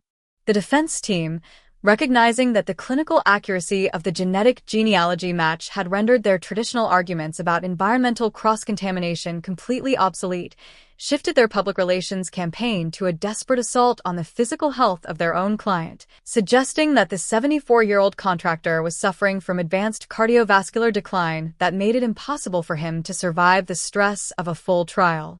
They released a series of highly publicized medical reports from private medical consultants in Perth, claiming that the suspect's silent, uncooperative posture in his cell was not the behavior of a cold-blooded sociopath, but the symptom of a rapid, age-related physical deterioration that threatened to cause a fatal event at any moment. This was a classic, high-stakes legal maneuver designed to keep the suspect from ever having to face a public jury in a full capital murder prosecution, an expensive attempt to bypass the demands of historical accountability by wrapping the killer in the protective, medicalized armor of an unpunished infirmity. The state prosecution responded instantly by filing a motion for an independent evaluation by a panel of state-appointed medical experts, setting the stage for an intense, highly volatile fitness hearing that would turn the vaulted halls of the courthouse into an arena of deep psychological and medical warfare. The social friction inside the region reached an absolute peak during the week of these health evaluation hearings, as international news crews and digital media platforms returned to the Outback Plaza, erecting a dense forest of camera rigs, satellite dishes, and high-intensity stadium lights that bathed the historic facade in a continuous, surreal glow. The local residents were forced to live under a state of permanent media siege, their morning shifts disrupted by flashing police blockades, and their private neighborhood radio bands flooded with wild speculations about the contractor's hidden medical state. Inside the courtroom, the air was thick with tension. The suspect sat motionless between his lawyers, his skin appearing weathered and pale under the harsh fluorescent lights, his gaze fixed on the mahogany table as if he were entirely detached from the proceedings around him. When the lead state medical expert took the stand, his voice carrying the calm, clinical authority of a physician who spent decades evaluating the country's most deceptive defendants, he systematically dismantled the defense's narrative of physical frailty, demonstrating through a review of the suspect's recent recorded jail communications that his nonverbal posture was a highly calculated, deliberate strategy of non-cooperation designed to control the flow of evidence. The medical expert's testimony was not just an evaluation of physical fitness, it was a devastating autopsy of a sociopathic intelligence, a step-by-step description of how the heavy equipment mogul had used his immense wealth and professional dominance to manage his internal malice with the same administrative precision he used to run his corporate empire. The expert revealed that during his closed-door evaluations of the suspect, whenever the 1999 highway turnout or the specific mechanics rag was mentioned, The contractor's internal biometric markers, measured by hidden thermal monitors, showed a sudden, explosive spike of acute psychological awareness that completely contradicted his outward expression of blank, frail indifference. The killer was not forgetting his crime. He was actively, intensely remembering it, his brain functioning with the hypervigilant clarity of a hunter who understood that the state was currently tracing the exact trajectory of his historical sins. The revelation that the weathered grandfather was performing a masterfully crafted act of physical decline to protect his multi-million-dollar estate from the scales of justice sent a wave of visceral fury through the crowded gallery, hardening the expressions of the victim's surviving relatives who sat in the front row, their eyes locked on the back of the defendant's head. The emotional climax of the hearings arrived on a Thursday afternoon when the prosecution introduced a series of audio logs that had been captured by the prison's internal security network just 3 days after the Heavy Depot arrest, recordings of a whispered conversation between the contractor and his primary corporate attorney during a mandatory visitation window. In the recording, the suspect's voice was entirely devoid of the frail, trembling quality his defense lawyers had displayed to the press. It was sharp, arrogant, and filled with a cold, calculating authority as he ordered his associate to immediately liquidate 2 specific commercial property trusts in Broome and transfer the liquid funds to an offshore bank account in Mauritius before the state could finalize its asset forfeiture liens. The audio was an absolute bomb dropped into the center of the courtroom, an undeniable proof of absolute mental clarity and active criminal coordination that shattered the illusion of physical decline beyond any hope of legal resurrection. The judge did not hesitate. She stood from her bench and delivered an immediate, blistering oral ruling that found the defendant completely fit to stand trial, ordering that the selection of a capital jury begin immediately without any further delay or technical postponement. As the courthouse doors swung open that evening, releasing the packed crowd into the cool, damp desert air, the town outside seemed to absorb the ruling with a collective, heavy stillness, the realization settling into the bones of the community that there would be no clean, clinical escape from the horror of their history, that their most prominent citizen was going to be forced to stand before a jury of his peers and answer for the blood on his hands. The local police department, facing an intense wave of public scrutiny as the media continued to exhume the investigative failures of the 1999 precinct, stationed extra tactical units around the courthouse perimeter, fearing that the volatile mixture of multi-generational grief and corporate betrayal could boil over into public unrest before the first juror could be sworn in. The case had long since ceased to be a standard criminal prosecution.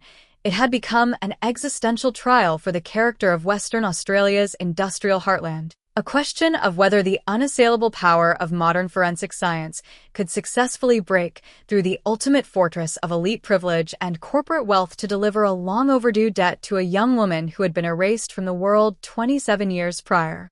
The selection of the final 12 jurors was an exercise in pure institutional endurance, requiring the court to process over 1,000 potential candidates during a month of intense, deeply personal questioning that forced ordinary citizens to confront their deepest feelings about wealth, power, and the reliability of modern technology.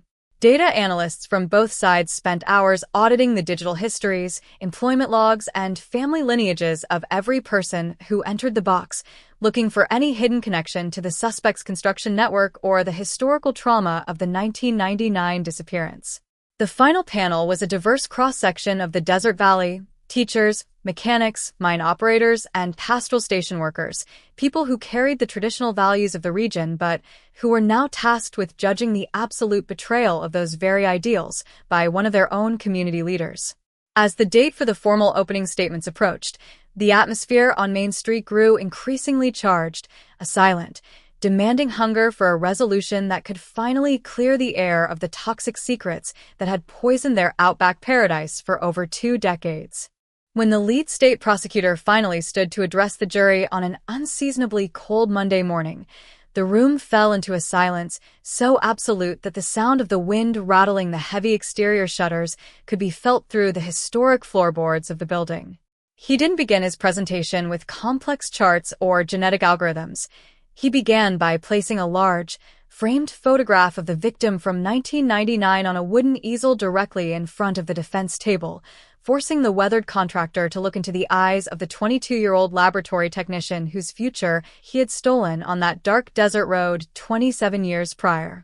The prosecutor's voice was low, measured, and entirely devoid of political theatricality as he promised the jury that the state would use the unassailable, high-tech tools of the 21st century to strip away the suspect's manufactured legacy, tracing a straight, unbroken line of scientific truth from that dark December night directly to the hands of the wealthy businessman sitting across from them.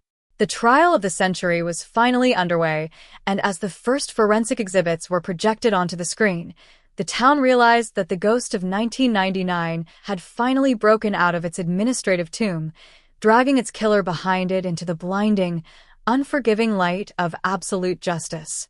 The projection of the three-dimensional laser scans of the highway turnout marked the precise moment the trial shifted from an academic debate on genetic markers to a visceral resurrection of the night the outback dust became a shroud for an absolute horror. The high-definition renderings filled the massive digital screen behind the witness stand, casting a cold, technical glow over the wood-paneled courtroom, illuminating every square meter of the isolated roadside grid exactly as it had existed before the intrusion of the predator in 1999. The modern jury sat in transfixed, horrified silence as the prosecution's technical expert used a digital tracker to navigate the virtual space, tracing the line of sight from the undisturbed edge of the highway turnout, where the broken watch had sat glinting for 27 years, directly to the low branches of the mulga bush where the killer's long-lost mechanic's rag had been recovered. The visual precision of the data effectively bridged the immense temporal chasm between the past and the present, rendering the defense team's earlier arguments about historical document degradation entirely irrelevant against the absolute, immutable geometry of the crime scene. The defense team, visibly shaken by the clinical impact of the digital recreation, attempted to regain their footing by launching an aggressive cross-examination of the crime scene technician, scrambling to inject a narrative of investigative contamination into the formal record. They produced ancient black and white photographs of the 1999 responding deputies, pointing out that several officers were not wearing modern forensic protective gear, their ungloved hands holding heavy lanterns and clipboard documents as they navigated the red dirt during the initial, chaotic search through the desert dark. The lead defense attorney raised his voice, his tone sharp and combative as he demanded to know how the state could guarantee that the contractor's DNA had not been tracked onto the turnout on the boot of a negligent deputy who might have crossed paths with the young heavy machinery broker at a commercial fuel station earlier that week. It was a desperate, hyper-technical gaslighting strategy engineered to exploit the primitive standards of 20th-century regional policing, an expensive attempt to convince the jury that a series of minor administrative oversights could have somehow fabricated a perfect genetic match on a highly secure piece of roadside material. But this defensive smokescreen evaporated the instant the prosecution introduced its next forensic asset, a series of internal vehicle tracking logs from the autumn of 1999, recovered from a hidden server cabinet during the tactical raid on the suspect's heavy equipment corporate headquarters. The state prosecutors systematically demonstrated to the jury that the private earth-moving yard where the suspect managed his operations had been executing a quiet, unpublicized logistical realignment overseen by the contractor himself just 2 weeks prior to the abduction. The logs revealed that the suspect had personally signed out the master keys for a specific, high-powered multi-terrain utility vehicle on 3 separate occasions during the month of December, entries that had been manually altered with a different corporate font to suggest the vehicle had been returned hours before it actually was. The reveal was a tactical hammer blow that turned the defense's argument upside down. The total absence of physical indicators on the highway wasn't a mystery, but a structural calculation executed by a man who held the physical keys to heavy industrial transport, a predator who had used his corporate dominance to turn an isolated desert corridor into an absolute trap. Outside the courthouse doors, the outback town was experiencing a slow, agonizing moral collapse as the details of the vehicle tracking logs leaked into the community, exposing the terrifying ease with which the contractor had integrated his predatory impulses into the daily operations of his commercial empire. Longtime residents who had hired the suspect's firm to clear their own commercial properties, level their home foundations, and dig their rural water dams felt a sudden, visceral wave of nausea as they realized that the massive machinery used to shape their private livelihoods was the exact same infrastructure that had enabled a predator to target and swallow up the young laboratory technician. The local council, which had recently planned a civic ceremony to honor the suspect's company for its role in developing the township's primary transport hub, canceled the event overnight, the empty concrete pavilion looking like a modern ruin marking the sudden, violent execution of a manufactured reputation. The trial reached a new level of clinical horror when the state called a forensic mineralogist who specialized in the long-term preservation of microtraces in arid outback environments, a witness whose testimony was designed to dismantle the defense's final narrative of innocent mechanical contamination. Using advanced satellite spectrometry and historical soil density charts compiled by the Geological Research Station in Kalgoorlie, the expert explained to the jury that the specific combination of deep-layer iron dust and hypersaline crust found on the long-lost mechanics rag matched perfectly with the exact excavation logs of the suspect's primary mining project from the winter of 1999. The defense lawyers objected frantically, their voices cracking with tension as they argued that iron dust was standard across every industrial vehicle in the West, and that the testimony was purely speculative, intended only to inflame the passions of a jury. But the judge, her expression an unbending mask of judicial neutrality, overruled the objections, allowing the scientist to project a molecular analysis that showed a rare, highly specific mineral signature that had only been extracted from a single deep-cut pit owned by the suspect's firm. The atmosphere in the room turned ice-cold as the prosecutor asked the expert to describe the specific degradation patterns of that deep-layer mineral dust when exposed to the extreme heat cycles of the desert over a 27-year period, forcing the jury to listen to a cold, chemical description of how a piece of evidence can hold onto the precise geographic signature of its origin across generations of time. The contractor sat perfectly still during this testimony, his weathered chin tilted upward in a posture of fading, corporate defiance, but his breathing had become shallow and rapid, his large hands gripping the edge of the mahogany table so tightly that the skin over his knuckles appeared paper white under the harsh glare of the gallery lights. The community was being forced to realize that the man they had celebrated as a pioneer developer, the heavy equipment champion who had built their regional infrastructure, was a master of physical and geographic evasion who had used his intimate knowledge of the desert's geology and commercial logistics to shield his movements from the sight of the law. As the third week of the trial ground toward its conclusion, the prosecution dropped its most devastating administrative bomb, calling to the stand a former regional records manager who had overseen the division's vehicle registration vault during the late 1990s, a man who had left Western Australia abruptly in 2002 and had lived in total obscurity in a small coastal town in Tasmania until he was located by a team of state marshals. The witness was now an elderly man, his voice trembling with a mixture of historical terror and immediate panic as he looked across the well of the courtroom at the contractor who had once held absolute power over his livelihood and his family's safety. Under direct examination, the manager revealed that in the winter of 2000, during a routine verification of corporate vehicle trip sheets, he had been approached by a prominent local developer, a man whose regional political campaigns had been heavily supported by the suspect's construction trusts, who casually suggested that certain older, paper-based transport manifests from December of 1999 were taking up valuable space and should be moved to an unindexed, off-site repository that lacked security tracking or fire monitoring systems. The manager's testimony provided the missing structural link that connected the contractor's industrial empire directly to the active suppression of historical data, proving to the jury that his evasion of justice was not a passive miracle of science, but a continuous, multi-decade campaign of corporate influence and institutional sterilization that had started before the victim's family had even stopped weeping.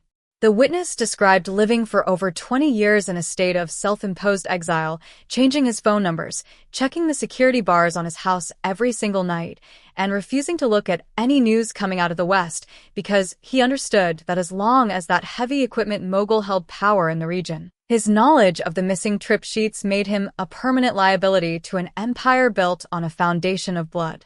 The defense team's cross-examination was an exercise in pure structural aggression, trying to paint the elderly manager as an unstable former employee who was fabricating a Hollywood-style municipal conspiracy to settle an old administrative grudge against his former supervisors.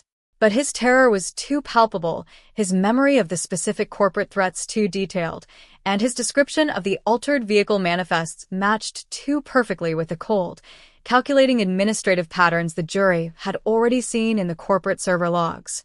The weight of this accumulation of evidence began to take a visible, physical toll on the city's current industrial and political leadership, who were now arriving at the courthouse each morning with the hollow eyes and exhausted postures of public servants who knew they were trapped in a room with a history that could not be defended by normal bureaucratic public relations. They were no longer releasing polished, reassuring press statements to the local true crime bloggers or the mainstream networks. They rushed past the microphones with their heads down, their briefcases clutched to their chests like shields, their confident public declarations of community safety replaced by a total, sullen silence that perfectly mirrored the dark reality of the documents being entered into the record. The community outside had reached a state of emotional saturation, a collective realization that the trial was not just a historical review of a single unsolved crime, but an autopsy of an entire era of the region's history, an era where industrial dominance, infrastructure growth, and polite community performances were allowed to buy an absolute exemption from the moral and legal laws of the universe. The final closing arguments of the state were scheduled for a Monday morning that brought a sudden, violent desert dust storm to the township, with heavy sheets of red sand lashing against the tall arched windows of the courthouse, creating a natural, dimmed soundtrack that matched the dark gravity of the moment. The lead state prosecutor stood before the jury not as a politician seeking a victory, but as a clinical narrator of a 27-year injustice, using a massive digital timeline that filled the entire wall behind the defense table to show how every single day of the contractor's quiet life had been an active, calculated insult to the memory of the woman he had destroyed. He walked the jury through the high-tech genetic genealogy matches one last time, then connected them to the equipment logs, the deep-layer mineral charts, the transport manifest alterations, and the hidden warehouse files, weaving these separate pieces of historical debris into an unassailable mountain of ironclad, scientific certainty. He pointed his finger directly at the weathered billionaire, his voice steady and echoing through the vaulted space as he demanded that the jury finally strip the predator of his titles, his wealth, and his freedom, returning the town to a reality where the law applied equally to everyone, regardless of the heavy machinery they owned or the corporate networks they commanded. When the defense stood for their final address, the argument felt entirely hollow, a repetitive recitation of constitutional technicalities about digital data privacy and global genetic tracking algorithms that sounded completely insignificant against the reality of a life violently interrupted and a community systematically deceived for a generation. They tried one last time to invoke the image of the dedicated infrastructure pioneer, pointing to the public roads, the industrial parks, and the outback development zones that the suspect's firm had constructed across Western Australia since the 1990s, but the words fell flat in a room that was still echoing with the description of altered manifests and deep-cut mineral dust. The contractor himself watched his lawyers with a blank, detached expression, his eyes fixed on the clock on the back wall as if he were counting down the final minutes of the grand illusion he had maintained since December of 1999. When the jury finally retired to the deliberation room, the silence that returned to the court was absolute, a heavy, expectant void that hung over the entire desert valley as the town waited to see if the scales of justice could finally balance a structural debt that had been compounding in the dark for over 20 years. The jury deliberation for this 27-year-old outback cold case did not proceed like a standard evaluation of circumstantial facts. It quickly transformed into a high-stakes psychological siege that held the entire industrial valley in a state of absolute, volatile paralysis. Inside the locked deliberation room, 12 ordinary citizens were left entirely alone with the physical and digital wreckage of a predator's double life. The virtual three-dimensional maps of the highway turnout, the altered heavy equipment tracking logs, the deep-layer mineral spectrometry charts, and that single, unassailable strand of DNA recovered from the long-lost mechanic's rag. Outside, on the dust-slicked streets of the township, the normal momentum of daily life ground to a sudden halt as roadhouse televisions remained tuned continuously to the live feeds from the courthouse plaza, and discussions at the mining camp entry gates were reduced to brief, anxious whispers about the delay.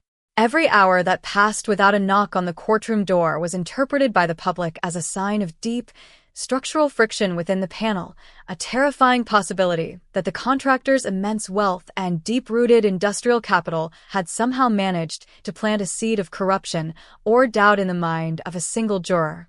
The local police department, acutely aware of the raw emotional currents running through the residential blocks, placed extra tactical units on high alert, transforming the perimeter of the historic complex into a heavily barricaded zone of absolute vigilance.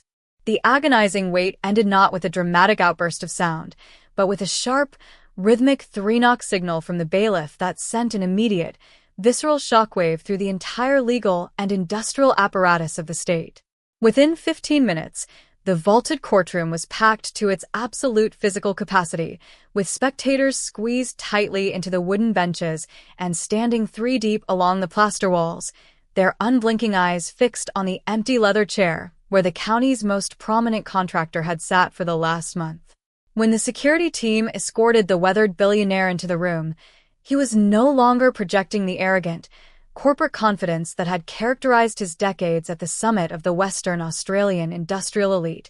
His high-visibility work shirt hung loosely on his shrinking frame, his face was the color of dry outback stone, and his eyes remained fixed firmly on the carpet, refusing to look at the gallery where his former business partners sat shoulder to shoulder with the aging colleagues of the woman he had stolen from the world in 1999.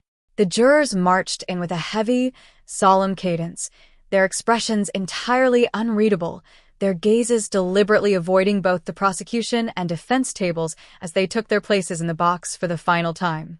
The silence that occupied the space was so absolute, so suffocating, that the rustling of the court clerk's paperwork sounded like a physical tear through the hot, stagnant air of the room. When the judge asked the foreperson if they had reached a unanimous verdict, the man stood up, his voice trembling slightly under the immense historical gravity of the moment, but carrying a clear, devastating resonance that cut through the room like a razor blade. As the word guilty left his lips, repeated with mechanical precision for every separate count of capital murder, kidnapping, corporate record tampering, and the active obstruction of a public investigation, a collective gasp ripped through the gallery, a sound that was half sob, half release, the sudden, violent exhaling of a community that had been holding its breath for over 20 years. The victim's former laboratory colleague collapsed forward against the wooden railing, her shoulders shaking with the release of a lifelong psychological sentence, while across the aisle, the contractor's remaining corporate executives sat in stunned, rigid silence, their faces masks of pure, unadulterated ruin as they realized their vast economic empire had just been permanently severed from its source of power. The suspect himself did not flinch, did not cry, and did not speak. He merely closed his eyes for a fraction of a second, his posture freezing into the cold, static vacancy of a man who had finally realized that his own genetic code had traveled through time via a forgotten piece of roadside cloth to act as his executioner.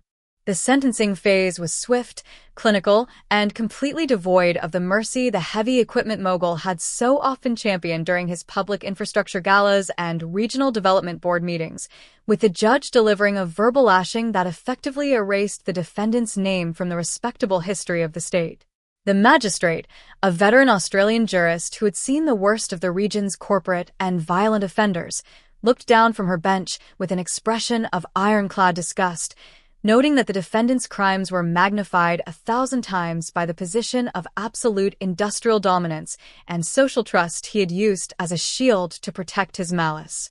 She sentenced the 74-year-old contractor to life in prison without the slightest possibility of parole, adding consecutive decades for the political obstruction and records tampering charges to ensure that even if a future corporate alliance attempted to secure a legal loophole or medical release, the net would remain tightly knotted around his neck until his final breath.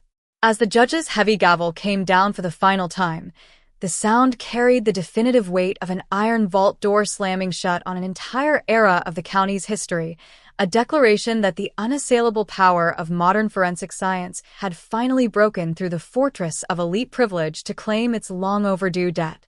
The transition from the secure elevator to the state transport van was an exercise in extreme high-security logistics designed to shield the fallen titan from the raw, unpredictable fury of the massive crowd that had gathered on the courthouse steps under the darkening desert sky. Hundreds of residents, carrying vintage photographs of the technician and signs reading, "Justice for the Forgotten," line the concrete barricades, their quiet grief having transformed into a loud, demanding roar for institutional transparency as the heavy metal garage doors of the building ground upward. When the armored transport vehicle emerged, surrounded by state trooper motorcycles with their sirens wailing into the hot desert breeze, the crowd surged forward against the iron railings, a sea of flashing smartphone cameras and shouting voices that forced the contractor to look through the reinforced glass at the exact reality of his total public ruin. He was being driven out of the county he had structurally built and ruled for nearly 3 decades, not as a leader, not as a pioneer, but as a caged beast, stripped of his titles, his honors, his wealth, and his dignity, heading toward a monochromatic world of gray concrete and steel bars where his elite status would carry no more weight than the scratching of a lizard inside the outback brush. The immediate aftermath of the conviction left the heavy equipment firm's headquarters in a state of absolute structural chaos as a team of state receivers and federal forensic auditors moved into the glass tower to begin the agonizing process of purging the contractor's legacy from the regional market.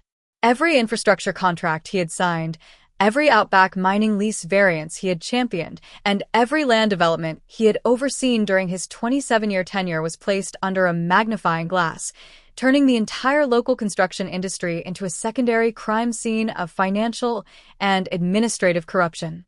Investigators discovered that the official had systematically used his financial contributions to the county's municipal development funds to subtly influence the scheduling of cold case reviews, purposefully ensuring that the 1999 files remained buried under a mountain of administrative backlogs and underfunded technological resources.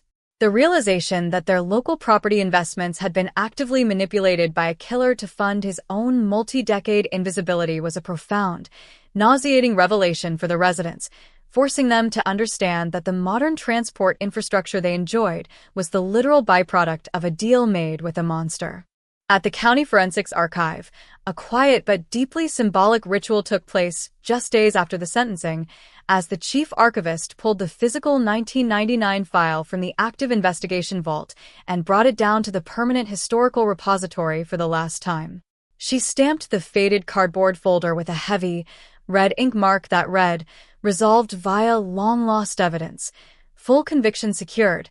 A simple, bureaucratic action that marked the end of the most devastating cold case in the history of the Outback Highway. But as she placed the box onto the metal shelf alongside the closed files of ordinary property disputes and historic corporate litigations, the room felt heavy with the knowledge that a red stamp could not truly undo the damage the predator had inflicted on the soul of the community. The file was now a historical artifact, a piece of dark folklore that would be studied by future generations of law enforcement as a masterclass in the banality of elite industrial evil, a chilling proof that the most dangerous predators do not live in the abandoned shacks on the edge of the desert, but in the executive offices where the regional economy is directed. The executive board of the local Mining Development Foundation, where the contractor had stood before the podium for decades as a trustee and a primary donor, underwent its own painful, internal purge, with a state regulatory council arriving to formally strip the defendant of his corporate honors and dissolve the infrastructure committees he had directed for so long.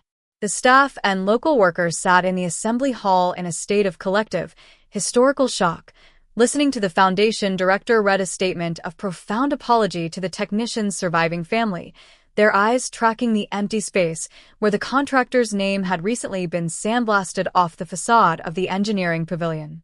The elegant glass structure, which had been funded by a major corporate donation from the official's estate in the early 2000s, suddenly looked like a monument to absolute hypocrisy. a reminder of how easily a human being can use the language of industrial progress and regional philanthropy to mask a heart of absolute, unyielding malice. The center became a focal point for the town's broader, existential crisis, a realization that if their corporate leaders, their business partners, and their neighbors could be so easily deceived by a calculated performance, then the very concept of community trust was a fragile, dangerous illusion. While the town struggled to find its footing in this new, ruined landscape, the technicians' surviving relatives retreated entirely from the public eye, turning away the book publishers, the television network producers, and the true crime podcasters who descended upon their home like vultures looking to monetize their 27 years of agony. They chose instead to hold a private, quiet memorial service at the edge of the desert highway turnout near her former laboratory, a space that was entirely free from the noise of flashing cameras, legal jargon, and political commentary. The victim's former colleague, now standing as a resilient witness to the ultimate triumph of forensic tracking over time, laid a bouquet of fresh desert wildflowers on the red sand, looking out over the outback horizon that had been haunted by the shadow of the unknown for her entire adult life. For her, the high-tech verdict was not a celebration. It was a quiet, heavy liberation. The moment the phantom finally stopped clawing at her mind, the moment she could look at the incoming desert dust storms without feeling the sudden, freezing spike of historical terror. The private earth mover vehicle, where the state police continued to analyze the structural materials using advanced chemical imaging sprays, was eventually sold at a federal asset auction and scheduled for complete structural destruction, an event that many residents felt was necessary to rid the depot of its most potent symbol of hidden horror. Heavy industrial salvage crews arrived on a gray, windy morning at the Port Headland shipyard, their cranes and hydraulic saws making short work of the massive steel chassis, the customized bucket components, and the hidden cabin compartments that had held the contractor's private secrets for nearly 3 decades, reducing the symbol of his industrial dominance to a mountain of splintered metal and shattered glass. The machine itself was crushed into raw industrial waste and buried deep within a closed mining pit, a final, structural ceiling of an asset that had mocked the desert for 27 years. The bay where it had been parked was left empty, an anonymous patch of concrete that would eventually be forgotten by the passing mechanics on the yard, a quiet erasure that matched the final, permanent exit of the man who had owned it. As the weeks turned into months, the international news vans finally packed up their satellite dishes and left the outback township, moving on to chase newer, fresher horrors in other zip codes, leaving the community to confront the long, slow, and agonizing process of living with its own altered history. The 1999 cold case was gone from the headlines, but its residual poison remained embedded in the character of the neighborhood, turning every casual conversation into a guarded exchange and every friendly smile into an object of quiet, subconscious scrutiny. The town had survived the monster, it had broken through his financial fortress, and it had watched him be led away in chains, but it had paid for that victory with its innocence, leaving behind an outback landscape that was slightly darker, slightly colder, and permanently aware of the wolves that walk among the sheep. The story of the California billionaire was no longer a mystery to be solved, but a permanent, haunting truth carved into the bedrock of the valley, a reminder that justice is a patient, terrifying hunter that will always, inevitably, pull the monster out of the light of public honor and into the absolute darkness of his own making. The shifting red desert sands surrounding that isolated outback highway turnout did not swallow the cold reality of the maximum security sentence.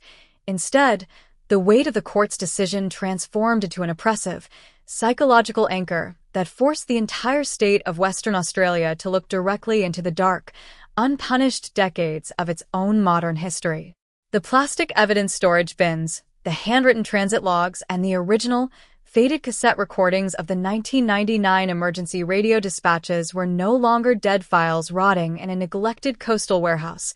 They had suddenly become a glaring, structural monument to an entire generation of investigative blindness. The high-tech genealogical tracking system had stripped the wealthy contractor of his comfortable, citizen identity, exposing the terrifying ease with which an absolute predator could build a multi-million-dollar empire on a foundation of hidden violence. Detectives who had inherited the cardboard case folders in the mid-2000s, only to pass them along to wide-eyed rookies with a shrug of professional defeat, found themselves being aggressively recalled from their quiet retirements in the coastal suburbs of Perth, forced to sit before modern recorded audit panels and answer for the gaping holes in the original grid canvas, the tips that were mysteriously dropped, and the unspoken social deference that had kept the eyes of regional law enforcement fixed firmly on the transient hitchhikers while the true killer was systematically purchasing the very land beneath their feet. The specialized state cold case unit quickly expanded its mandate far beyond the specific geographic parameters of that unseasonably hot December night in 1999, launching a comprehensive digital and forensic post-mortem investigation aimed at dismantling the structural framework of the contractor's double life. A dedicated team of cyber-forensic analysts and land registry investigators moved into the glass tower of his corporate headquarters, seizing 3 decades of encrypted mainframes, private communications, and historical land lease documents. What they uncovered within the lines of data was a systematic, calculated campaign of geographic and physical manipulation that perfectly mirrored the behavioral tracks of an apex predator. The corporate ledgers revealed that throughout the early 2000s, every time a suspicious prowler report, an unresolved roadside assault, or an unexplained vehicle fire occurred along the isolated mining transport routes, the suspects' infrastructure firms had aggressively acquired the adjacent exploration leases through a complex labyrinth of dummy corporate entities and offshore holding trusts. He wasn't merely expanding his commercial portfolio, he was meticulously engineering his own private hunting corridors, altering the physical cartography of the outback to ensure that his late-night movements would remain entirely shielded behind the heavy iron gates of private industrial zones, completely invisible to the radar of passing police cruisers and civilian road trains. As the state tactical officers continued to peel back the layers of his corporate fortress, a second team of homicide detectives began tracking down the surviving members of the 1999 mining camp security details and the original Outback Patrol deputies, executing high-pressure, recorded interviews across the continent. Under the clinical glare of modern interrogation facilities, a deeply unsettling narrative of administrative sterilization and systemic institutional complacency began to take definitive shape. Retired officers, their voices trembling under the weight of historical guilt, described a regional environment where the rapid momentum of the multi-billion-dollar mining boom was treated as a matter of absolute state priority. An atmosphere where digging too deeply into the private lives of prominent local infrastructure contractors was quietly but aggressively discouraged by municipal authorities who feared that a high-profile homicide investigation would tank corporate land values and disrupt the flow of private investment into the territory. One retired sergeant recalled a specific afternoon in February of 2000, just weeks after the young laboratory technician had vanished into the desert night, when the suspect, then a rising star in the heavy equipment industry, had walked into the station to personally deliver a massive corporate donation to the Police Welfare Fund, casually asking the captain over drinks if the forensics lab had found anything useful on the highway turnout. The sergeant remembered a sudden, passing flash of visceral revulsion at the intense, unblinking quality of the young contractor's gaze, but the warning instinct was instantly buried beneath the weight of the man's immense social capital and his deep political connections to the regional development boards. The community's descent into a state of permanent, defensive paranoia accelerated dramatically as these discovery documents were systematically logged into the public court database, turning every roadhouse diner, mining camp mess hall, and local sporting club into an intense arena of amateur forensic analysis and bitter historical self-reproach.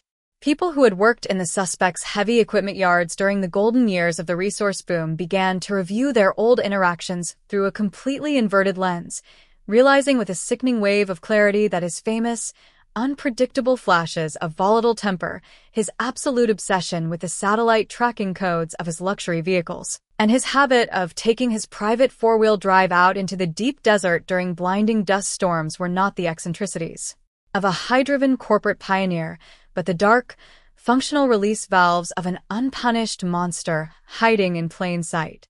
The local community sports complex, where his construction firm had funded a massive public pavilion bearing his family name, became a symbol of a grand, structural illusion.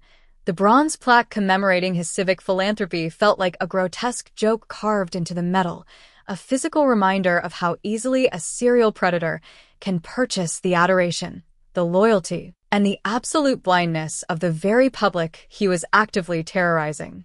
The psychological trauma inflicted upon the town's multi-generational families was absolute.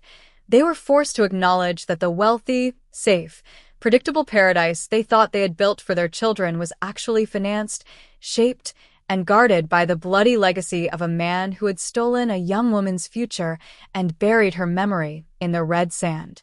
While the region wrestled with its internal demons and the total collapse of its civic identity, the high-tech forensic pathology laboratories in Perth continued their relentless, automated excavation of the secondary evidence recovered during the tactical raid on the contractor's industrial office, operating with the hushed, military precision of scientists handling volatile biological weapons.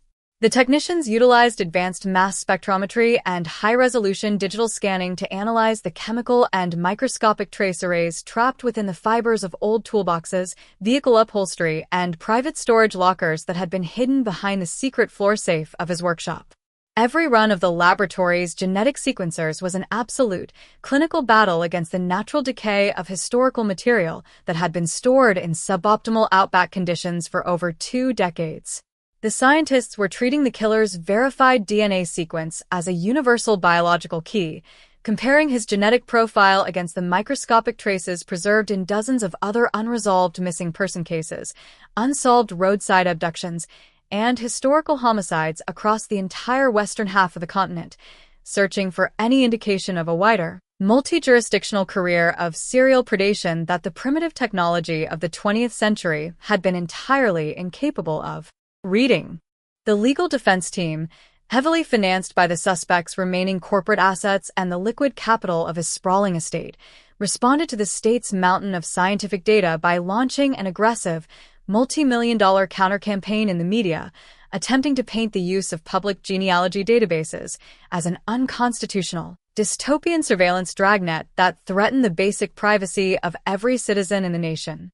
They hired their own elite geneticists and privacy lawyers from Sydney and Melbourne, holding slick, televised press conferences where they utilized highly technical language to suggest that the DNA sample recovered from the long-lost mechanic's rag had been hopelessly cross-contaminated by decades of improper handling and storage in a damp regional locker, rendering the high-tech genealogical match completely invalid.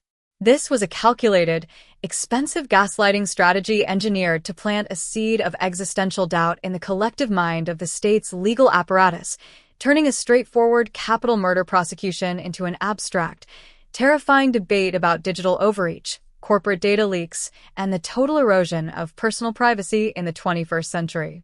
The suspect himself remained completely stoic within the reinforced concrete walls of his high-security cell block, refusing to speak to the state's behavioral analysts or participate in mandatory psychological evaluations, his demeanor settling into the cold, calculated silence of a sociopath who believed his money would eventually buy him a technical loophole out of the abyss. The social friction inside the mining valley reached a violent boiling point during the week of the post-conviction discovery hearings, an event that drew international true crime networks, legal analysts, and documentary filmmakers to the regional courthouse, turning the historic desert plaza into a chaotic jungle of camera cranes, satellite trucks, and shouting reporters. Local residents had to navigate a daily gauntlet of global media attention just to conduct their routine business, their private lives, and structural shame broadcast to millions of screens around the world as a definitive case study in the banality of elite industrial evil. Inside the courtroom, the air was thick, hot, and suffocatingly tense. The suspect sat between his high-priced attorneys, his weathered hair perfectly combed, his face an unreadable mask of corporate disdain, his eyes fixed firmly on the judge as if he could command a dismissal through the sheer force of his financial legacy. When the prosecution presented a new series of digital overlays showing that the suspect's early satellite phone, one of the primitive, heavy models from the late 90s, had consistently pinged communication towers adjacent to 3 other unresolved missing person cases along the desert tracks. A dead silence fell over the gallery, a cold shock that made the sound of the outback wind rattling the corrugated iron roof outside feel incredibly loud. The state's presentation was not merely an explanation of scientific charts and digital metrics.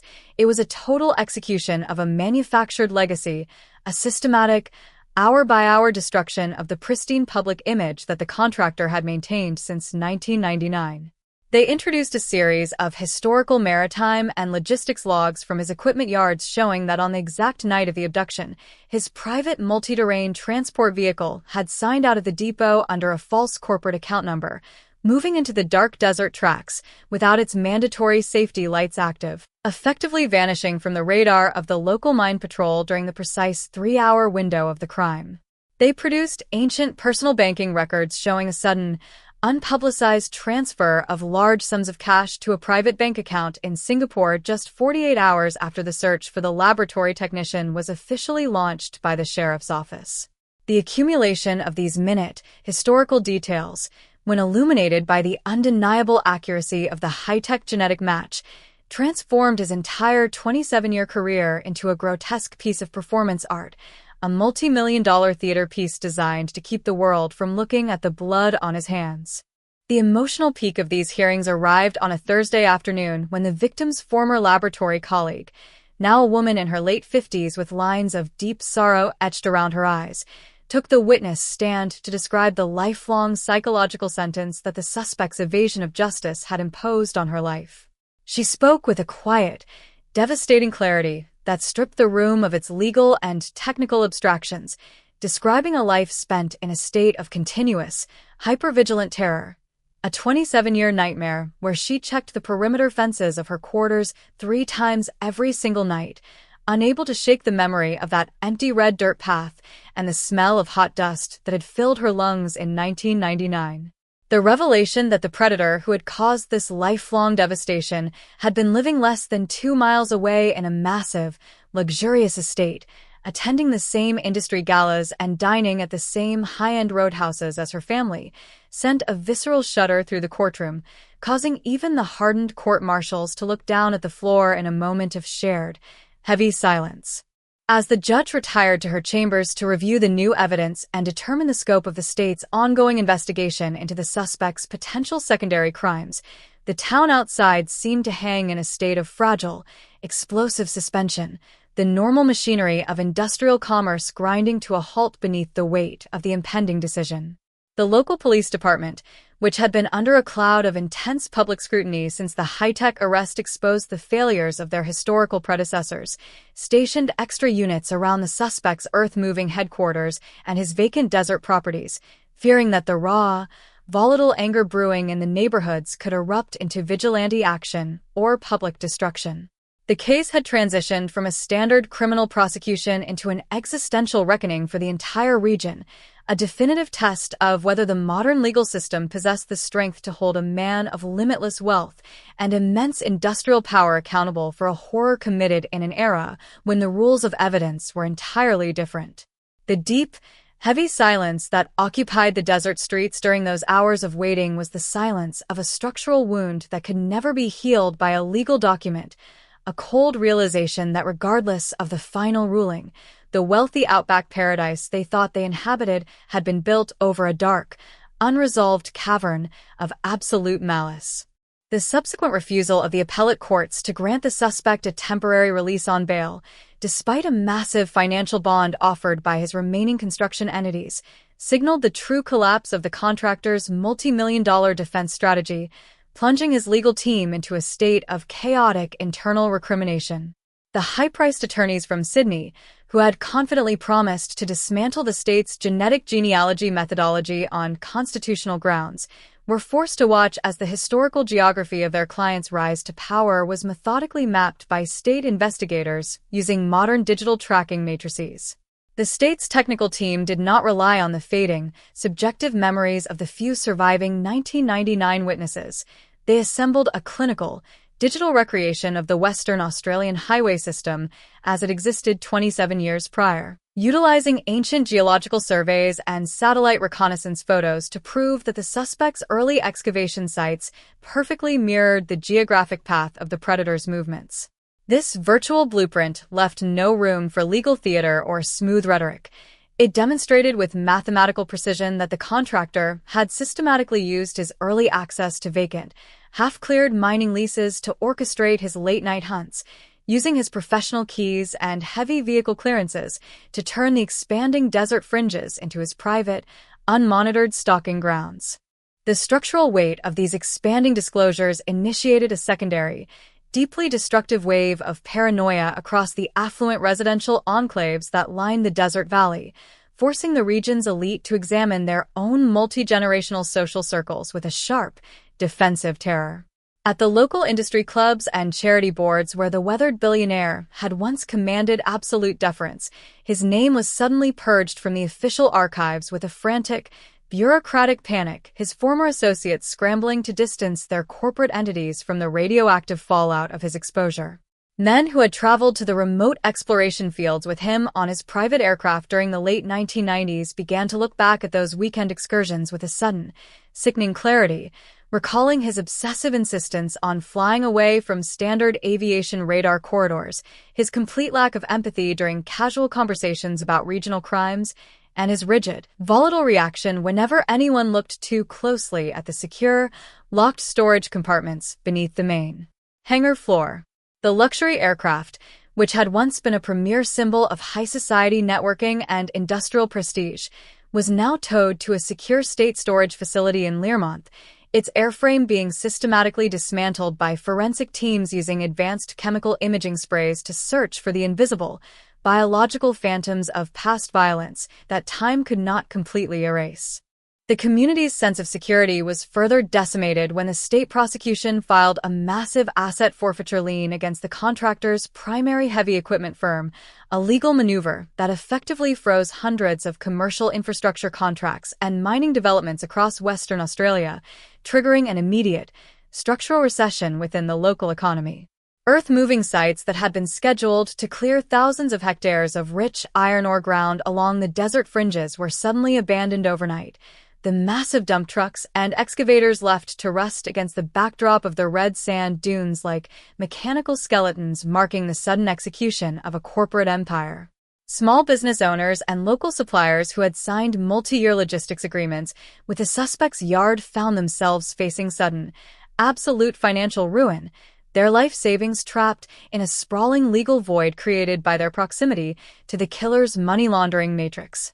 The town was learning through the brutal realities of canceled credit lines and frozen bank accounts that their decades of industrial prosperity had been directly subsidized by the silence of a monster, that the multi-million-dollar mining boom that transformed the region in the late 20th century was merely a glittering, corporate shield built to buy the absolute blindness of the public. While the corporate landscape imploded, the forensic technicians inside the state's high-tech laboratory continued their relentless, automated excavation of the biological evidence recovered during the pre-dawn raid on the contractor's industrial office, operating with the hushed, military precision of scientists handling high-yield explosives. They utilized advanced mass spectrometry to analyze the chemical composition of items that had been hidden in the secret warehouse safe, discovering that the suspect had maintained an extensive, private collection of vintage maps, original police radio frequency charts, and microfiche copies of mining lease applications dating back to the winter of 1999. This hidden archive was a terrifying testament to his psychological structure, a proof that his 27-year public career as an infrastructure pioneer was an entirely artificial performance, a superficial layer of normalcy curated to distract the world while his true identity remained locked in the dark with the memories of his victims. The technicians were working to match the microscopic touch DNA signatures found on these preserved documents with unresolved missing person profiles from across the entire continent, transforming the heavy equipment mogul's private collection into a comprehensive, automated map of serial predation that threatened to rewrite the true crime history of the nation. The defense team, Recognizing that the clinical accuracy of the genetic genealogy match had rendered their traditional arguments about environmental cross-contamination completely obsolete, shifted their public relations campaign to a desperate assault on the physical health of their own client, suggesting that the 74-year-old contractor was suffering from advanced cardiovascular decline that made it impossible for him to survive the stress of a full trial. They released a series of highly publicized medical reports from private medical consultants in Perth, claiming that the suspect's silent, uncooperative posture in his cell was not the behavior of a cold-blooded sociopath, but the symptom of a rapid, age-related physical deterioration that threatened to cause a fatal event at any moment. This was a classic, high-stakes legal maneuver designed to keep the suspect from ever having to face a public jury in a full capital murder prosecution, an expensive attempt to bypass the demands of historical accountability by wrapping the killer in the protective, medicalized armor of an unpunished infirmity. The state prosecution responded instantly by filing a motion for an independent evaluation by a panel of state-appointed medical experts, setting the stage for an intense, highly volatile fitness hearing that would turn the vaulted halls of the courthouse into an arena of deep psychological and medical warfare. The social friction inside the region reached an absolute peak during the week of these health evaluation hearings, as international news crews and digital media platforms returned to the Outback Plaza, erecting a dense forest of camera rigs, satellite dishes, and high-intensity stadium lights that bathed the historic facade in a continuous, surreal glow. The local residents were forced to live under a state of permanent media siege, their morning shifts disrupted by flashing police blockades, and their private neighborhood radio bands flooded with wild speculations about the contractor's hidden medical state. Inside the courtroom, the air was thick with tension. The suspect sat motionless between his lawyers, his skin appearing weathered and pale under the harsh fluorescent lights, his gaze fixed on the mahogany table as if he were entirely detached from the proceedings around him. When the lead state medical expert took the stand, his voice carrying the calm, clinical authority of a physician who spent decades evaluating the country's most deceptive defendants, he systematically dismantled the defense's narrative of physical frailty, demonstrating through a review of the suspect's recent recorded jail communications that his nonverbal posture was a highly calculated, deliberate strategy of non-cooperation designed to control the flow of information. The medical expert's testimony was not just an evaluation of physical fitness, it was a devastating autopsy of a sociopathic intelligence, a step-by-step description of how the heavy equipment mogul had used his immense wealth and professional dominance to manage his internal malice with the same administrative precision he used to run his corporate empire. The expert revealed that during his closed-door evaluations of the suspect, whenever the 1999 highway turnout or the specific mechanics rag was mentioned, the contractor's internal biometric markers, measured by hidden thermal monitors, showed a sudden, explosive spike of acute psychological awareness that completely contradicted his outward expression of blank, frail indifference. The killer was not forgetting his crime. He was actively, intensely remembering it, his brain functioning with the hypervigilant clarity of a hunter who understood that the state was currently tracing the exact trajectory of his historical sins. The revelation that the weathered grandfather was performing a masterfully crafted act of physical decline to protect his multi-million-dollar estate from the scales of justice sent a wave of visceral fury through the crowded gallery, hardening the expressions of the victim's surviving relatives who sat in the front row, their eyes locked on the back of the defendant's head. The emotional climax of the hearings arrived on a Thursday afternoon when the prosecution introduced a series of audio logs that had been captured by the prison's internal security network just 3 days after the Heavy Depot arrest, recordings of a whispered conversation between the contractor and his primary corporate attorney during a mandatory visitation window. In the recording, the suspect's voice was entirely devoid of the frail, trembling quality his defense lawyers had displayed to the press. It was sharp, arrogant, and filled with a cold, calculating authority as he ordered his associate to immediately liquidate 2 specific commercial property trusts in Broome and transfer the liquid funds to an offshore bank account in Mauritius before the state could finalize its asset forfeiture liens. The audio was an absolute bomb dropped into the center of the courtroom, an undeniable proof of absolute mental clarity and active criminal coordination that shattered the illusion of physical decline beyond any hope of legal resurrection. The judge did not hesitate. She stood from her bench and delivered an immediate, blistering oral ruling that found the defendant completely fit to stand trial, ordering that the selection of a capital jury begin immediately without any further delay or technical postponement.